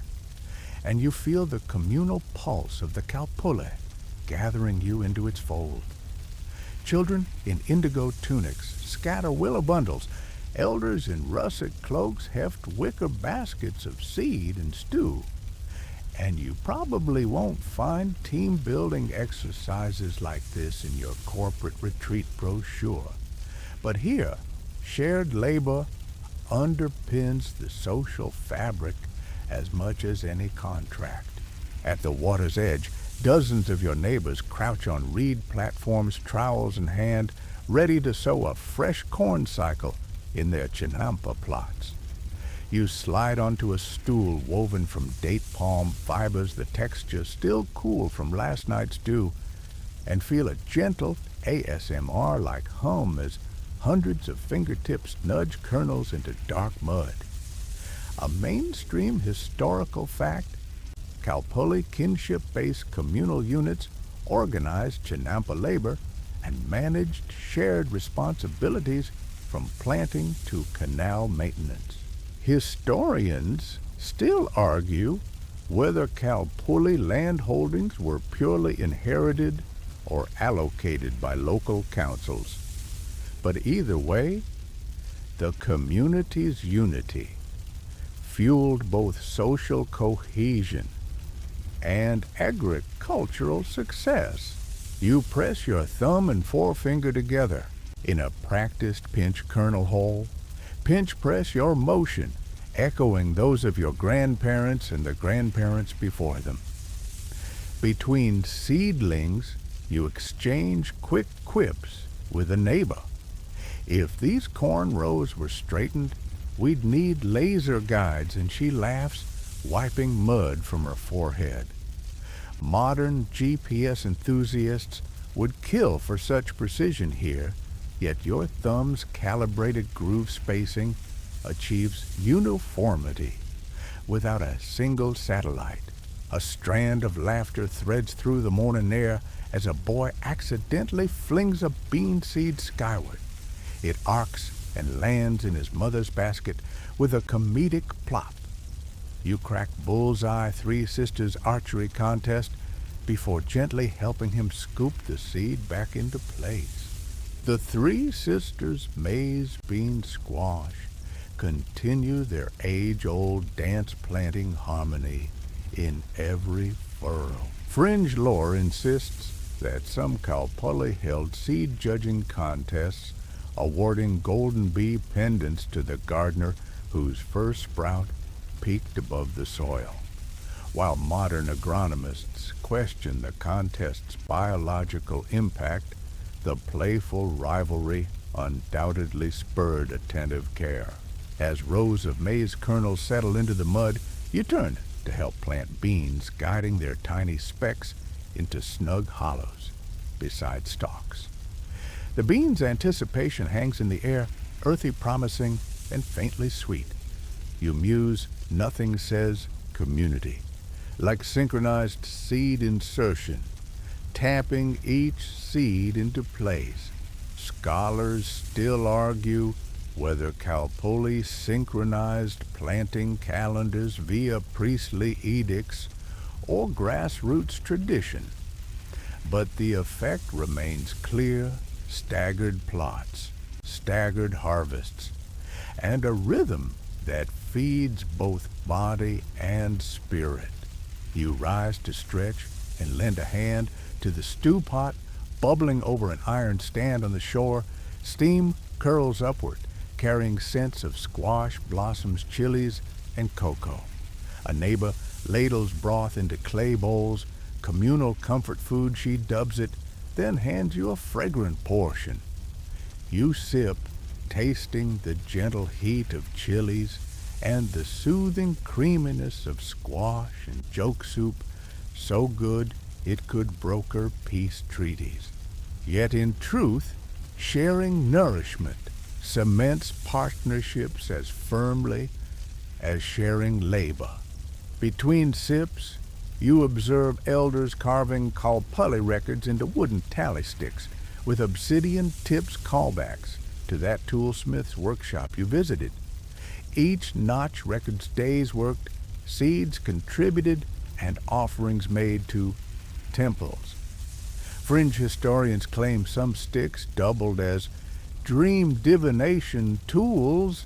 Gardeners pressed them under pillows to conjure planting guidance and visions, though mainstream archaeologists remain unconvinced. You run a finger along a stick's polished edge, feeling both the weight of accountability and the magic of communal memory. Refueled, you drift back to the fields to help weave new willow fences around young squash vines. The woven barriers keep cheeky ducks and inquisitive dogs from trampling tender shoots. You wrap a slender sapling around upright stakes, weaving with reed cord until the fence stands firm yet flexible. Nothing says ecclesiastical embroidery like vegetable fencing you quip, admiring the living lacework you've created. Scholars still argue whether Chinampa fencing rituals carried symbolic meaning or were purely practical measures. But watching vines intertwine feels like a living metaphor for community interdependence. A sudden splash behind you reveals a pair of toddlers playing in shallow water, giggling as they mimic adults planting motions with bits of mud. You nearly lose your trowel to their playful splashes. Mud puppets in training you tease, then scoop them out and guide them to their mothers waiting on the walkway. In Calpulli life, even the youngest contribute in their own way, carrying water, fetching tools, or simply absorbing the rhythm. Modern preschool curricula could learn a thing or two from this immersive mud classroom. You redirect your efforts to sweeping stray mud from the walkway, kneeling to brush away clumps with a twig broom. The neatness of shared space reflects mutual respect. No one wants a muddy path tripping their neighbor. You feel the bristles scratchy caress on your fingers, a tactile reminder that every roll from planter to cleaner fuels the system. Historians still debate whether Calpulli had official labor hierarchies or operated on informal reciprocity. But every cleared path tracks countless hands' contributions. As noon approaches, drums pick up a steady cadence from a nearby plaza, signaling the midday rest. You lean on your trowel, smirk at the beat nature's lunch buzzer, and join the line carrying clay bowls of stew and toasted maize cakes. Each gardener receives equal portions, a tangible expression of communal equity. You open your bowl and scoop a generous bite, savoring the stew's depth and the maize cake's warmth. Potluck Emperor edition, you murmur, marveling at the system's blend of ritual fairness and flavor. After lunch, you recline on a shaded reed mat, the midday breeze weaving reed shadows across your eyelids as birds wheel overhead. You drift into a light doze, lulled by the hum of community and the sigh of wind through bamboo. Fringe anthropologists propose that Kalpulli rest, breaks themselves performed a ritual purification aligning body and mind before afternoon tasks. Whether that theory holds water or mud, you relish the peaceful pause, a shared breath in a world of constant creation. Finally, the afternoon sun tilts toward the horizon, and you rise, muscles warmed by communal camaraderie and the ash-sweet taste of shared meals. You shake out your robe, padding pockets to ensure your tool, dibber, and tally stick remain secured. As the Kalpulli reconvenes for the day's second planting shift, you step forward, hands eager to sow fences secure and community spirit aflame under saffron skies. You stand at the canal's edge, paddle in hand, as a column of Spanish soldiers marches into view, metal armor gleaming awkwardly in the sun, their heavy boots clanking on wooden planks where once only sandals trod. The distant hum of Kalpulli labor hushes to a tense murmur, while conquistador banners snap in the wind, heralding a coming storm for the Chinampas you've tended.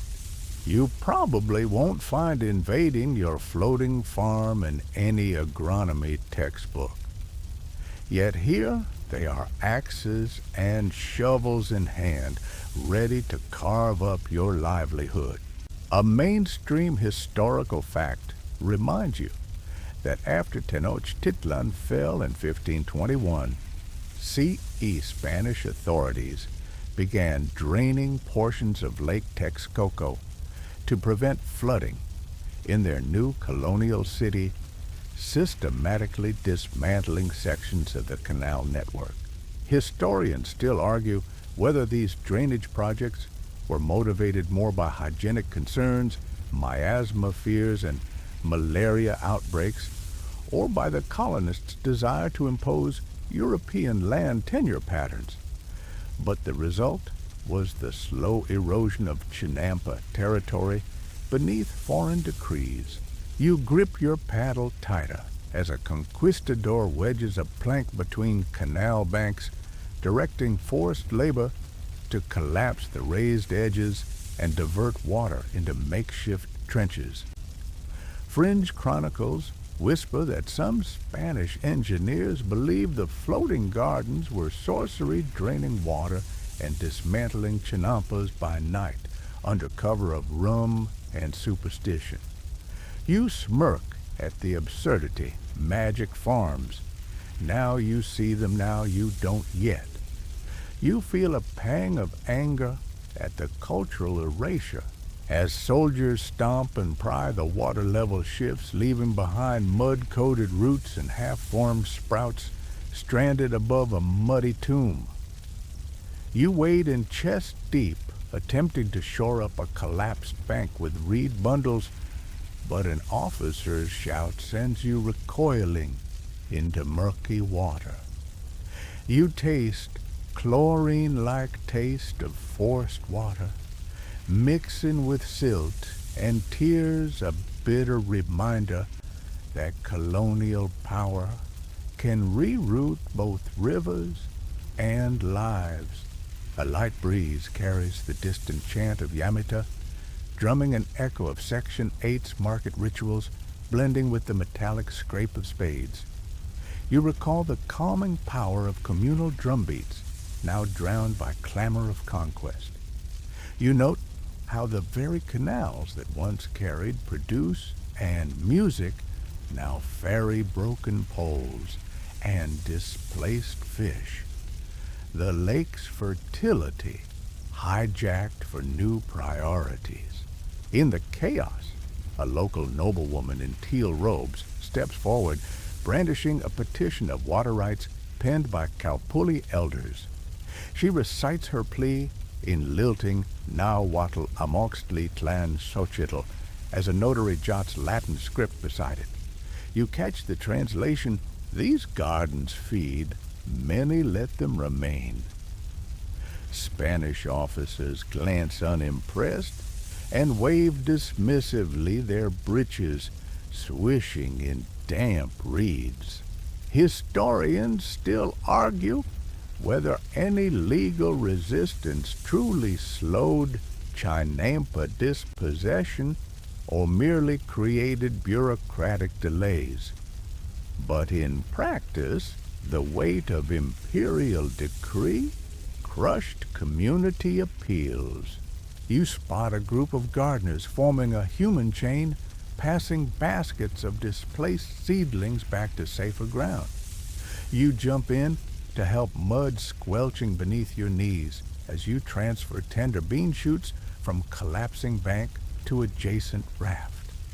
A joking thought surfaces, "Chinampa triage," you whisper, but your hands move with solemn purpose. Rescue, relocate, replant. Nearby, a conquistador officer gestures grandly at a waterlogged Chinampa, declaring it spoiled land, fit for Spanish cattle pastures. You flash back to Section 4's damp, mud-scooping savor, the rich scent of organic loam, now a waste product in the eyes of new masters. You grit your teeth, recalling how mud once tasted of life and promise, and now smells of foreign decree. An old gardener face creased like droughted earth produces a small obsidian-tipped dibber, your Section 9 souvenir, and thrusts it to you. "Plant if you can quick," he hisses. You nod and drive the tool into a raised patch. You've managed to preserve tunneling a hole for a maize kernel. The seed drops into the darkness alongside bits of ash and bone. You hope it catches hold. Fringe whispers suggest that some Kalpuli priests cursed Spanish engineers with hidden glyphs chalked on their maps, symbols of frost to kill crops and plague to afflict men. You feel a creeping chill as you work, though the sun still burns overhead. Whether these curses held any real power or reside in the realm of revenge tells you recognize the need for spiritual recourse when laws fail you. Under the weight of forced labor orders, some gardeners shift focus from planting to clandestine preservation, tucking spare seedlings into canoe crevices, hiding seed caches beneath temple ruins, and rerouting canal gates by night to redirect water back to critical plots.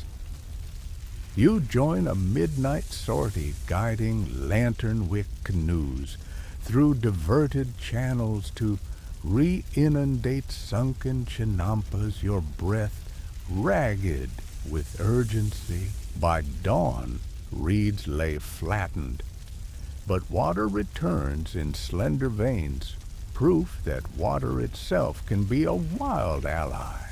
Yet, as sunrise fully breaks, triumphant Spanish bulldozer-like triggers of colonial infrastructure appear, rudimentary pumps driven by oxen turning geared wheels that drain entire parcels. You stare as machines howl, sucking water away from your rescued seedlings into growing ditches. You taste dust and regret the air turning acrid with smoke from forge fires fueling these contraptions. You wade out to your makeshift refuge raft, gathering rescued maize and beans into a reed-lined basket. Around you, other gardeners murmur plans for inland gardens on raised terraces, beyond the drained flats. You consider our earlier Section 3 rafts living willow foundations and imagine planting them on dry land, a small defiance of doom. Historians still argue whether Chinampa refugees established upland miniature gardens or gradually dispersed into hacienda labor. But in your heart, you know this isn't the end, only a transformation. You sink onto your basket's edgewater, lapping your knees. The lake's surface reflects broken stakes and rubble islands of green scattered like wounded soldiers. You taste bitter determination as you swallow a gulp of brackish water, reminding yourself that wherever water flows, humans can adapt. The conquistadors may seize canals, but they cannot drain the spirit of those who learned to grow gardens upon the lake's gentle embrace. As you drag the canoe to higher ground, you flank may see distant columns of smoke news traveling among Calpulli that Aztec ingenuity can't be drowned, only rerouted. You feel a stubborn heat in your bones, a promise that floating gardens will rise again, even if the lake shrinks. For now, you mourn submerged rose, but you already sense the patterns of resilience stirring beneath the surface. You step onto a raised earthen embankment that bridges former Chinampa beds and an orchard of spindly olive and citrus trees, European saplings now rooted beside ancient maize stalks, creating a living palimpsest of two worlds. The air carries mingled scents of brine-soaked mud and sweet orange blossom, and you probably won't find orchard floating farm fusion on any cooking show, but here, hybrid gardens sprout from the wounds of conquest. A mainstream historical fact notes that by the late 16th century, Spanish colonists introduced fruit trees, olive pomegranate citrus, to the basin of Mexico, grafting European agricultural systems onto surviving Chinampa infrastructure. Historians still argue whether orchard grafting aimed primarily at replicating Iberian vineyards or served as a symbolic assertion of colonial dominion. But the resulting landscapes blended old-world grafting skill with indigenous hydroengineering. You kneel to examine the gnarled trunk of a pomegranate tree whose roots snake between mud bricks and volcanic ash layers. A fringed tidbit scrawled in a 17th century margin suggests that some orchardists added donkey milk poultices to tree wounds to promote sap flow, an unusual mix of dairy and dendrology that promised richer fruit. You smile at the oddity milky bark bandages for a juicier life and press a drop of milky sap between your fingers, marveling at how European grafting paired with local remedies created something unexpectedly harmonious. Behind you, a line of woolly sheep ambles along the embankment, grazing on grass between Chinampa dikes. Their hooves press the soil into low ridges, a pastoral plow reshaping the terrain with each nibble. Modern pastoralists admire mixed species grazing for weed control. Here, livestock were pressed into service to keep invasive reeds at bay and to provide wool and meat for colonial households. Historians still argue whether grazing rights were communal or strictly managed by hacienda owners. But either way, sheep and goats joined the orchestra of productivity, once reserved for human hands and metal tools. You sidestep a low fence of willow slats where goats have chewed tender shoots, then scoop a handful of sage-scented herbs from the understory to tuck behind your ear an olfactory shield against biting insects. The goat's munching demonstrates an unintended pruning service encouraging bushier growth on citrus saplings. Fringe agronomists insist that goat browsing resembled natural bonsai shaping trees into more compact fruit-bearing forms, though mainstream horticulturists remain skeptical about goats as effective arborists. A gentle breeze carries the faint whistle of a blacksmith's forge across the hybrid fields, reminding you that colonial workshops repurposed obsidian blades for metal sharpening and wrought iron grafting knives. You wander toward a small shed where a local artisan fits a wrought iron grafting saw to a walnut tree, preparing to splice in a new quince varietal. You inspect the saw's serrated blade, dull by modern standards but lethal against living wood, and note that historical records describe Mexican blacksmiths combining Spanish metallurgy with obsidian edge-setting techniques to optimize durability. Historians still argue whether this metallurgical fusion drove local innovation or simply represented pragmatic adaptation. But you feel the weight of cross-cultural craft in the tool's iron heft. From the orchard-shaded path, you glimpse a lone fig tree whose branches overhang a long, narrow chinampa furrow.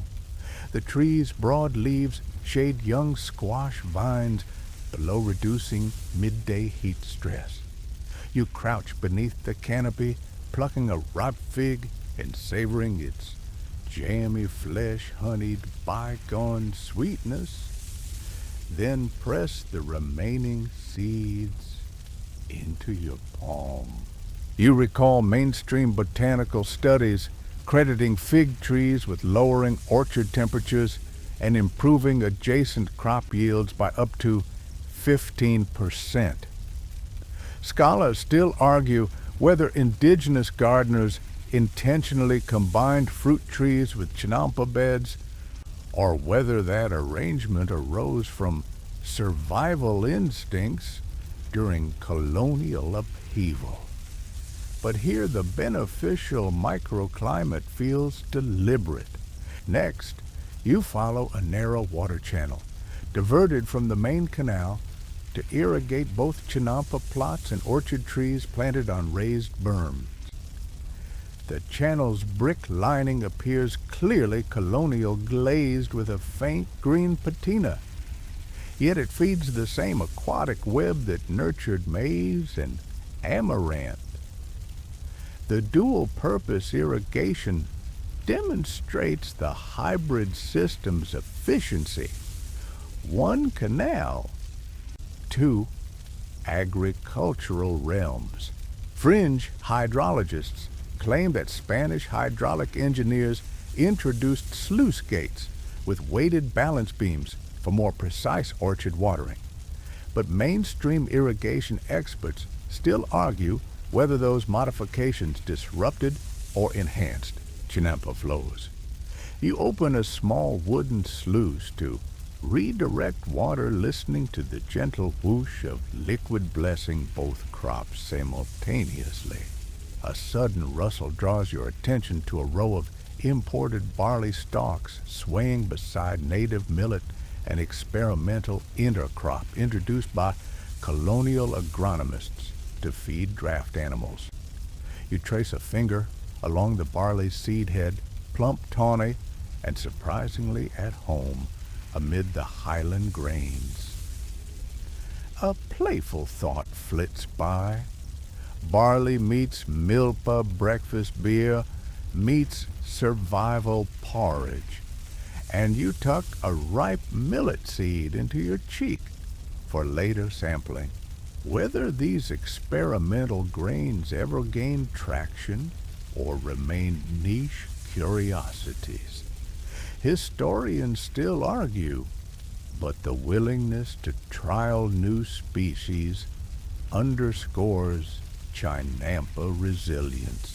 You step onto a small earthen ramp leading to a Spanish-style pavilion with carved wooden beams and woven reed screens, where a Franciscan friar reviews harvest ledgers beside a lectern.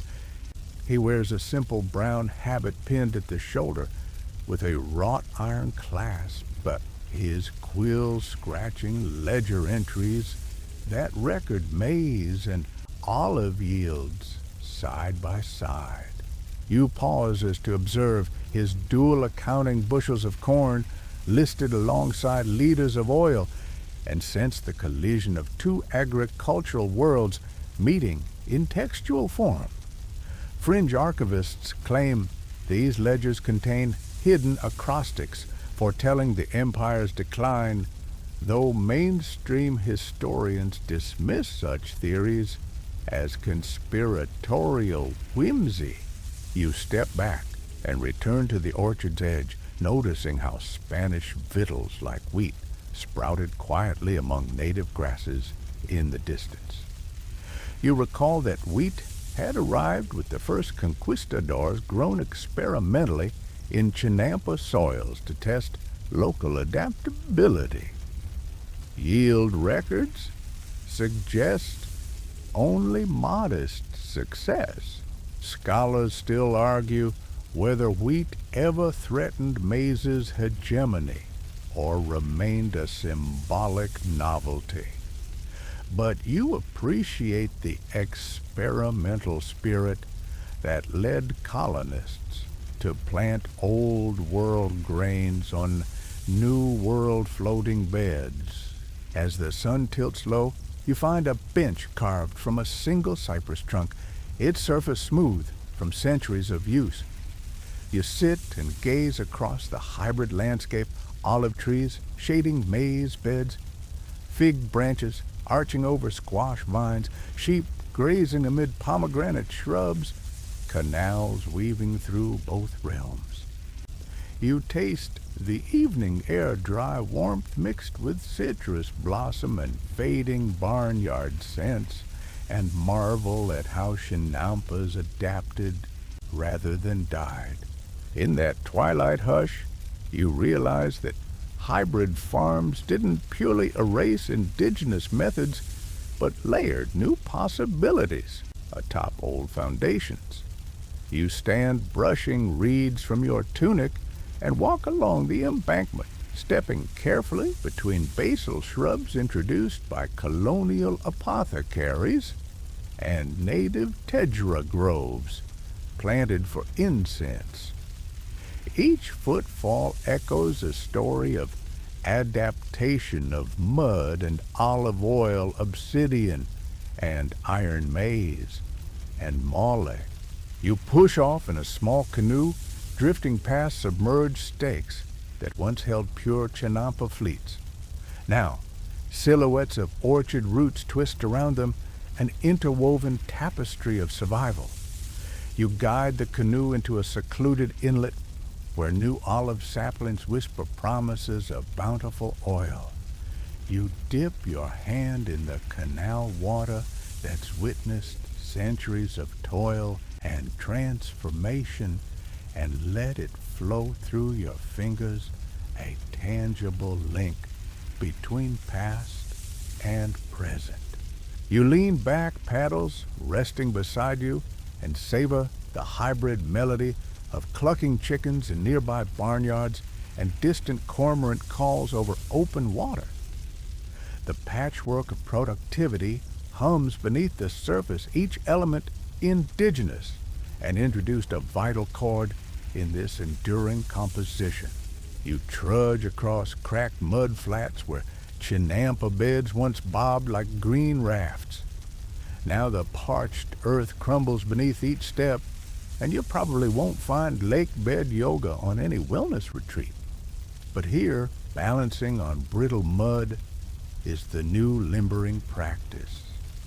You look out over dusty plains streaked with former canal channels, gray ribbons etched into the basin like the map of a vanished world.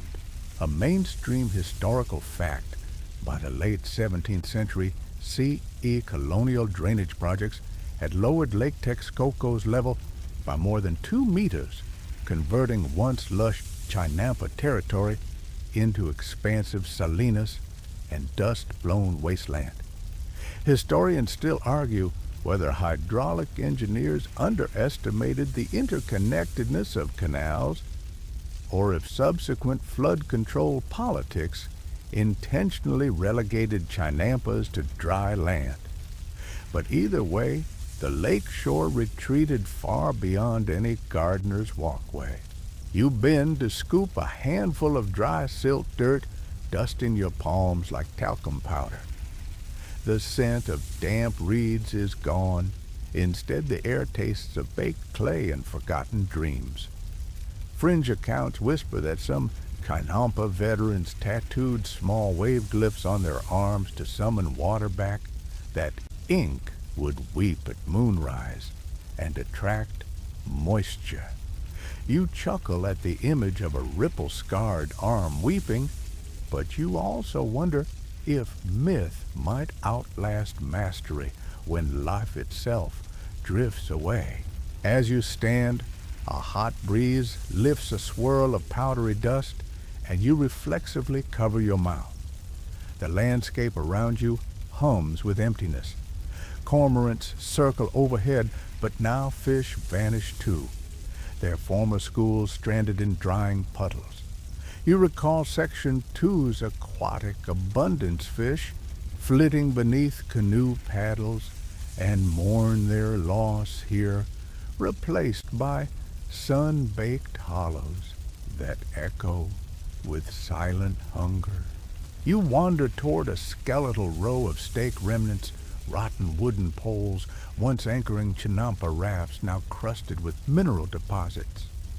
You trace a finger along one stake's jagged top, rubbing off white efflorescent salts crystallized from receding waters. A light joke drifts in Salt Flat's Chinampa edition, but the punchline tastes of regret.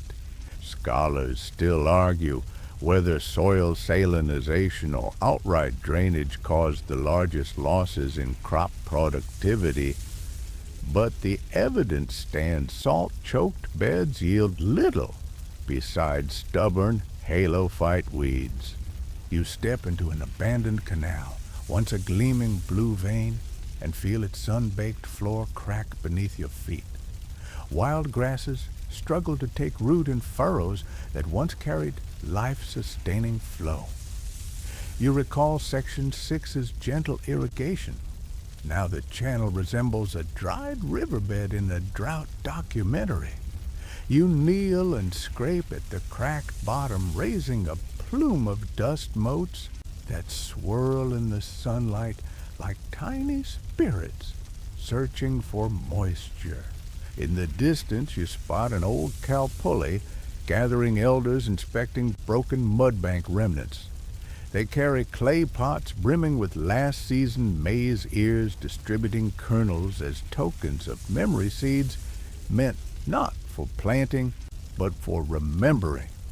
You approach, and they hand you a single cob, shriveled but golden, telling you it holds the taste of 1,000 harvests. You bite a kernel, its sweetness muted by time, yet still intact enough to remind you of lost abundance. A fringe botanist once claimed that resilient amaranth volunteers persisted in these flats, sprouting in cracks and sustaining village outcasts. You bend to inspect a pale green shoot defiantly poking through juniper thorn rubble, and you smile at its tenacity. Historians still argue if amaranth's survival in drainage zones was accidental or cultivated by former gardeners as an insurance policy. but little seedlings of rebellion sprout hope beneath your fingertips. You notice where colonial haciendas sprang up on former Chinampa land miles of wheat fields now tilled by Spanish-style plows. Heavy ox carts churn dust over the flats' wheels, carving ruts that echo lost canal paths. You step aside for a passing team of draft animals, their collars creaking like ceremonial bells. They plod over furrows once rich with maize. The contrast feels jarring, metal plowshares slicing through desiccated mud where three sisters once danced in polyculture harmony. You wander to a solitary olive grove, an imprint of Section 12's grafted orchards, its trees gnarled and stunted by saline soil. You pry open a shriveled olive, expecting bitterness, but instead taste a briny tang reminiscent of ancient brine wells. You spit the pit aside and muse from floating farms to salty dregs, appreciating the tree's stubborn grip on life amid widespread ruin. Scholars still argue whether these olive survivors hint at long-term hybrid viability, or simply at species tenacity. But here, even the most foreign import refuses to die quietly. A sudden gust carries the echo of temple trumpets, a ghostly vibration that ricochets over the flats, blending memory and winds moan. You recall Section 7's Temple Chinampa nexus, where offerings bridged faith and food. Now God seems silent as their green altars dissolve beneath colonial designs. Yet trumpet calls persist in your mind, an oral testament that cultural memory outlives drainage canals. You stumble upon a broken obsidian dibber, half buried in clay dust, its edge dulled by neglect. You scoop it up, feeling the blade's rough edge and recalling its Section 9 precision. In your palm, it feels weighty artifact and antidote tool and testimony. You whisper a vow to preserve these fragments. Let no blade rust in oblivion. Behind you, a line of young planters in modern gear approaches, surveying the dried flats for restoration. They carry shovels and soil testers, scientists and volunteers, blending ancient dreams with contemporary tools. You watch as they discuss pumping water back, reconstructing canals, and reviving Chinampa mosaics. Historians still argue whether these restoration projects can replicate historical authenticity or merely create modern simulacra. But the commitment here feels real. The past is not entirely lost. You kneel to offer a tiny handful of collected seeds, maize, bean, squash, to the restoration team, symbolically seeding tomorrow's revival. You speak the ritual words of Section 5 seed chants under your breath.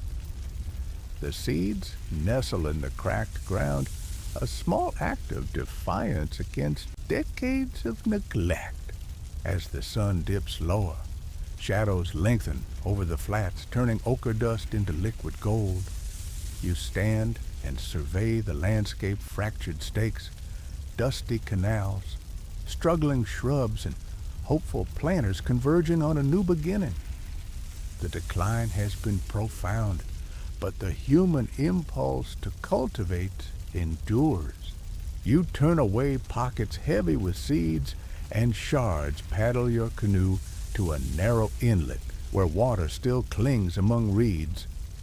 You nudge open a sluice gate, allowing a trickle of water into a bedraggled plot, watching as green life flickers back in parting ribbon.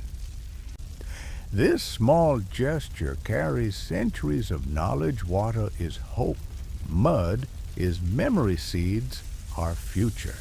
You lean back, letting the evening breeze wash dust from your skin, and realize the Chinampa's story is far from over. But its next chapter will demand both remembrance and reinvention.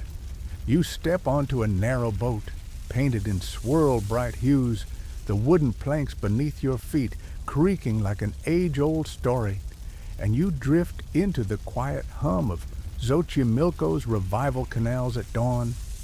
Egrets tiptoe on stilts of moss beneath weeping willows, their soft step and fluttering wings a gentle percussion to your paddle's whisper. You probably won't find a volunteer canal archaeology on your dating profile, but here, scientists, students, and locals converge to resuscitate Chinampas nearly erased by history. A mainstream historical fact tells us that since the 1970s, Mexican authorities have designated Xochimilco as a protected ecological reserve and UNESCO World Heritage Site, sparking systematic efforts to dredge canals, rebuild raised beds, and reintroduce native flora. Historians still argue whether these late 20th century restorations faithfully replicate Aztec engineering or constitute a modern interpretation of past landscapes. But the shimmering green islands floating on restored waterway grids speak of a renewed partnership between people and place. You lean over the boat's edge, dipping a sterilized vial into the canal to collect water for nutrient analysis. The liquid feels cool against your fingers, carrying a faint algae tang and whisper of decomposing reeds. Fringe ecologists have planted rice seeds in experimental chinampa plots here, claiming that Oryza sativa thrived in submerged conditions in an attempt to blend Asian wetland farming with Mesoamerican heritage. But mainstream agronomists still argue whether rice's introduction contradicts Chinampa polyculture principles or innovates them. You chuckle at the unlikely fusion sushi on a Chinampa, you muse, yet you admire the daring spirit behind these trials.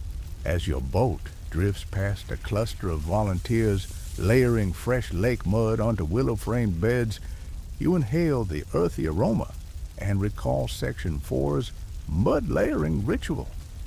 The new mud is darker, richer, and smells like promise reborn. You kneel at the bed's edge and press a handful into your palm, feeling its fine grit slip between your fingers. Nearby, a local elder points out the difference. This mud was dredged using modern suction pumps rather than trowels, preserving more organic matter, but risking compaction. Historians still argue whether mechanized dredging compromises traditional Chinampa porosity or enhances uniformity. But the beds before you rise confidently from the water as living testimony to renewal. You drift toward a floating platform equipped with solar panels and water sensors, a tech-savvy addition that monitors pH, dissolved oxygen, and nutrient levels in real time. A young engineer explains that data streams to a lab in Mexico City, where algorithms predict optimal planting schedules. Fringe futurists hail this as the dawn of smart Chinampas merging ancient wisdom with digital precision. Though skeptics still argue whether high-tech interventions distract from the sensory relationship that defined traditional methods. You tap the sensor readout on a tablet and see numbers dancing in teal and russet glyphs, biology rendered in binary. Ahead, you spot a communal nursery where rows of native willow saplings and reed cuttings await planting. Elder gardeners inspect each sapling's root health, dipping transparent tubes into nutrient baths to revive any limp stems. A quirky tidbit emerges. One restoration team once introduced earthworms into the mud to improve soil structure, arguing that these annelids serve as ancient analogs to lake fish. In aerating beds, worm-powered waterbeds, they joked, though scholarly debate continues over whether earthworms belong in Mesoamerican wetland ecology or herald invasive disruption. You watch a worm tunnel through glistening mud, its tiny body forging new pore spaces as plants will someday. A sudden laughter drifts from a group conducting seed-saving workshops on a covered chinampa raft. You join them as they peel open corn cobs from heirloom varieties once thought extinct. Kernels shine in shades of deep purple, ivory, and gold, living pigments of genetic memory. You hold a kernel of blue maize, turning it against sunlight, and grin at its ghostly luminescence. Researchers explain that these heirloom seeds were rescued from old grain stores in rural Puebla. Fringe archivists insisted they carried dormant genotypes lost in colonial exchanges, while mainstream geneticists still argue over how much genetic drift alters authenticity versus resilience. You tuck a few kernels into your pocket as a portable archive of ancestral flavor. Drifting further, you hear a low hum of motorized reed cutters trimming invasive hyacinth choking upstream canals. The plant's mauve blossoms bob like lost lily pads, and volunteers haul bundles onto barges for composting. You note that Eichhornia crassipes remains a persistent scourge, introduced accidentally during colonial trade. Fringe restoration texts urge using hyacinth mats as biodegradable walkways until composted, but scientists still argue whether the plant's removal inadvertently harms native pond communities. You whisper invasive elegance meet restorative pragmatism as you break a floating stalk to examine its fibrous promise.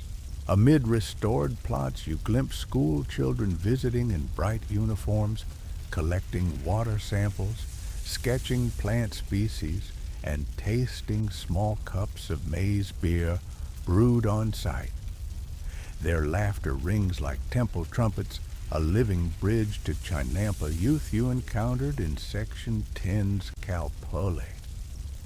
You join their circle offering a sip of pale ale gold beer, 7-day fermented and flavored with tedra, and feel the hops like nectar warm your chest.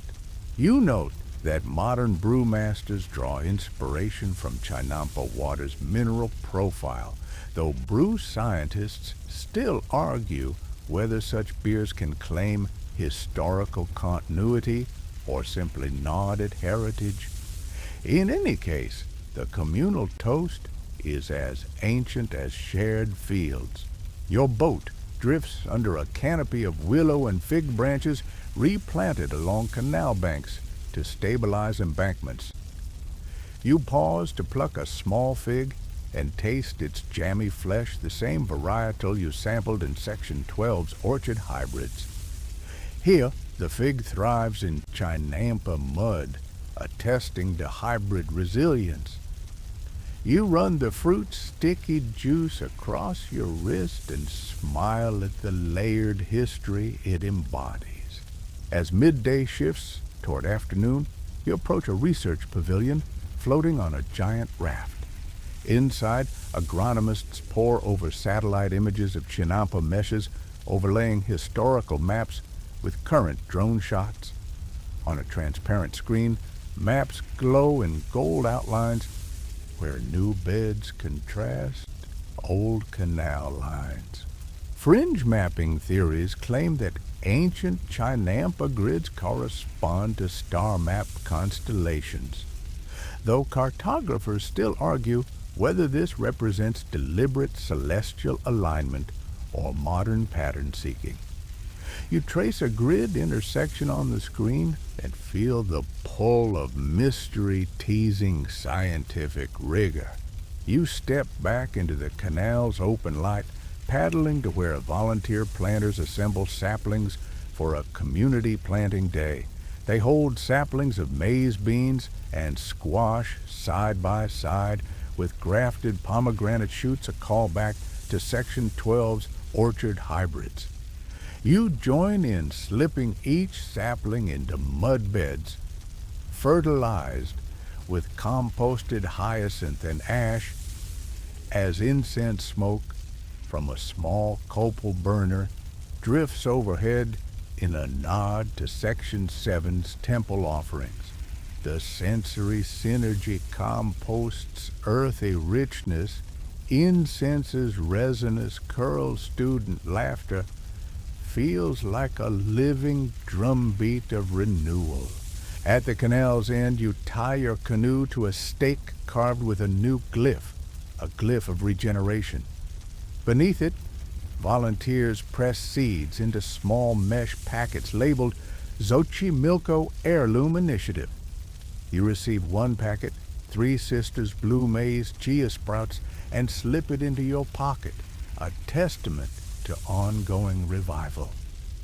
You consider the debates over authenticity, technology, and tradition, but you feel gratitude that the conversation continues in soil, in water, and in human hands. You lean back, letting your paddle dangle in still water, and gaze across a panorama of revived chinampas shimmering in mosaic green. Birds wheel above, fish flick below, and human voices converge in a chorus of curiosity and care. In this living laboratory, you witness chinampas not as artifacts, but as evolving landscapes, pulpy, unpredictable, and insistently alive. You exhale, tasting the canal's memory on your tongue, and realize revival is less about recreating perfection than about cultivating possibility. Here on these floating plots, past and future meet in each planted seed and measured dredge-proof that even lost gardens can sprout again when communities remember, reimagine, and reclaim their watery lore. You stand on a glassy rooftop pond in a crowded metropolis toes, skimming the cool water that supports your own miniature chinampa, with lettuce rows and cherry tomatoes waving at passing drones. Below, traffic crawls like ants, but up here you're floating on a green oasis that would make Xochimilco gardeners grin. You probably won't find sky-high mud beds in most urban zoning codes, but today's architects and farmers are turning history into innovation, proving that Chinampa inspiration floats beyond Mexico City, a mainstream historical fact. Since the early 21st century, dozens of cities worldwide, including Paris, Tokyo, and New York, have launched urban floating farms modeled on Chinampa principles, using buoyant platforms of polyethylene or recycled materials to grow vegetables on rivers and harbors. Historians still argue whether these modern beds count as true Chinampas or simply cheeky tributes, but their productivity yields up to 20 kilograms of greens per square meter per year, speaks a universal language of agricultural possibility. You squat to inspect a cucumber vine slipping over the water's edge, its pale green tendrils curling like tiny question marks. A light joke drifts in urban farmers meet aquatic cucumbers.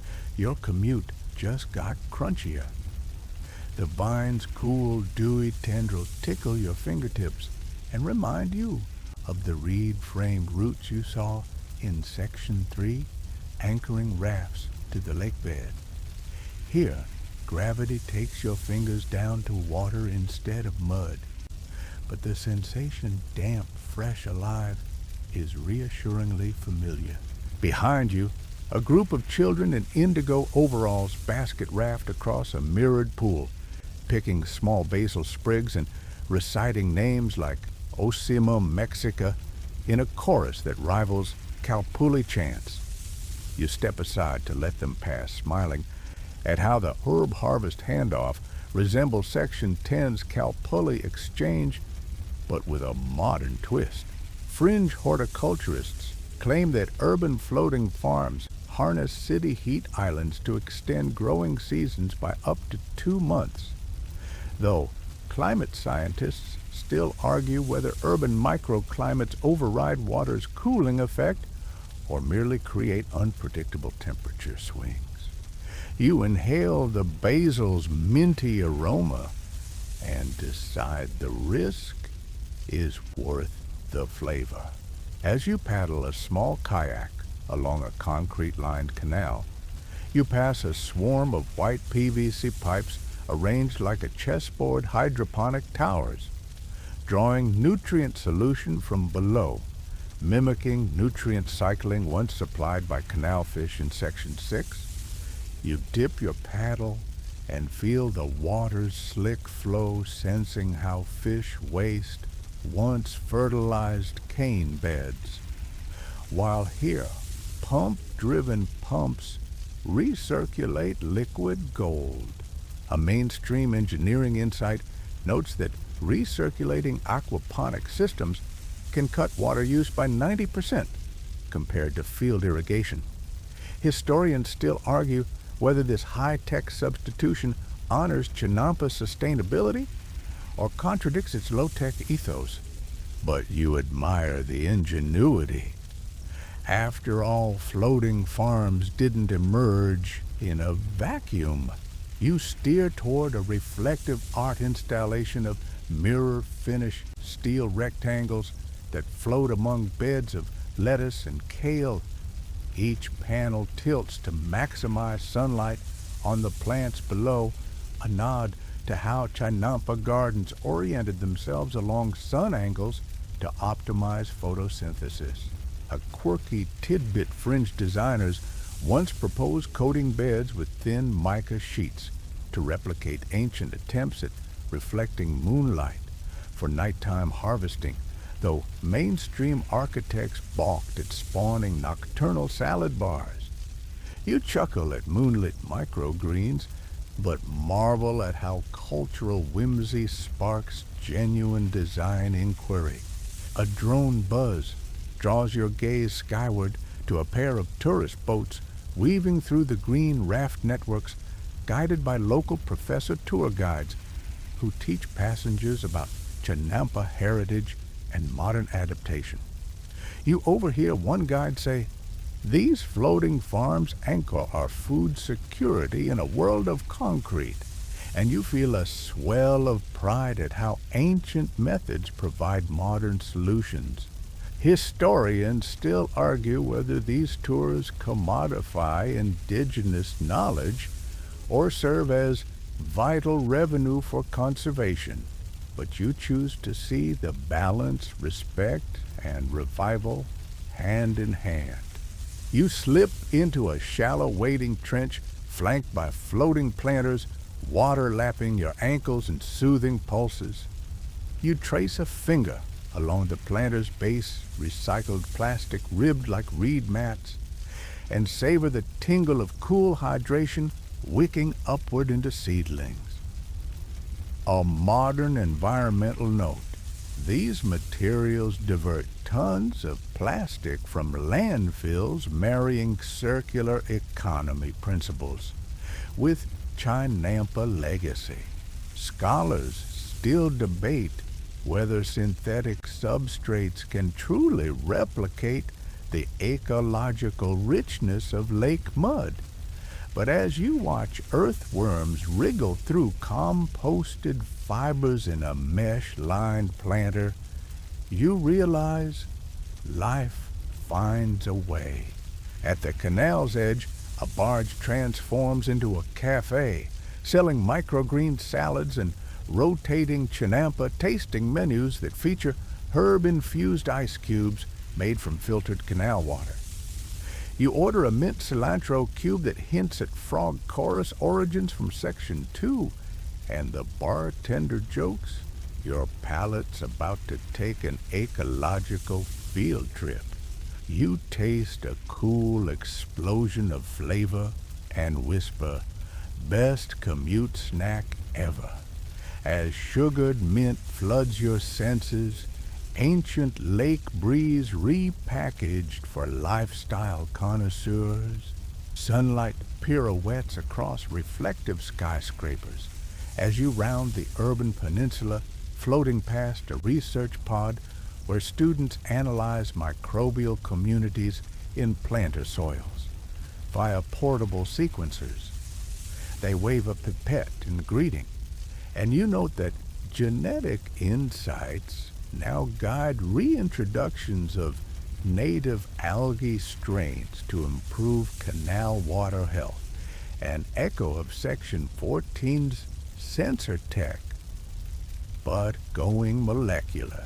Fringe scientists advocate seeding canals with engineered superalgae to boost oxygenation, while microbiologists caution about unintended ecological dominoes.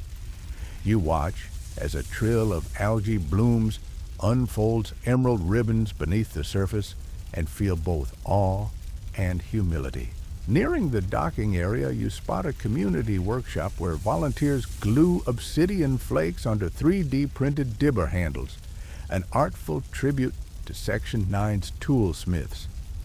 You pick up one handle, cool, sharp, ergonomic, and admire the fusion of ancient material and modern fabrication. You joke, Chinampa tools, obsidian core, 3D printed flair, and the maker grins, offering you a plastic sheath that doubles as seed storage. Whether scholars deem this authentic or anachronistic, the joy of hands-on crafting remains unchanged. You paddle to a sunken stairway where the canal meets an aqueduct, climbing a few steps to a platform festooned with banners reading Global Floating Farms Summit. Delegates from Rotterdam, Bangkok, and Venice stand in agrarian garb sharing case studies on rice float gardens and bamboo pontoons.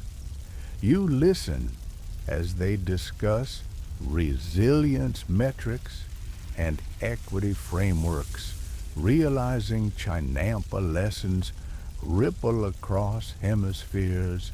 Historians still argue whether cultural appropriation or global heritage best frames these adaptations, but you sense a shared respect uniting these floating innovators.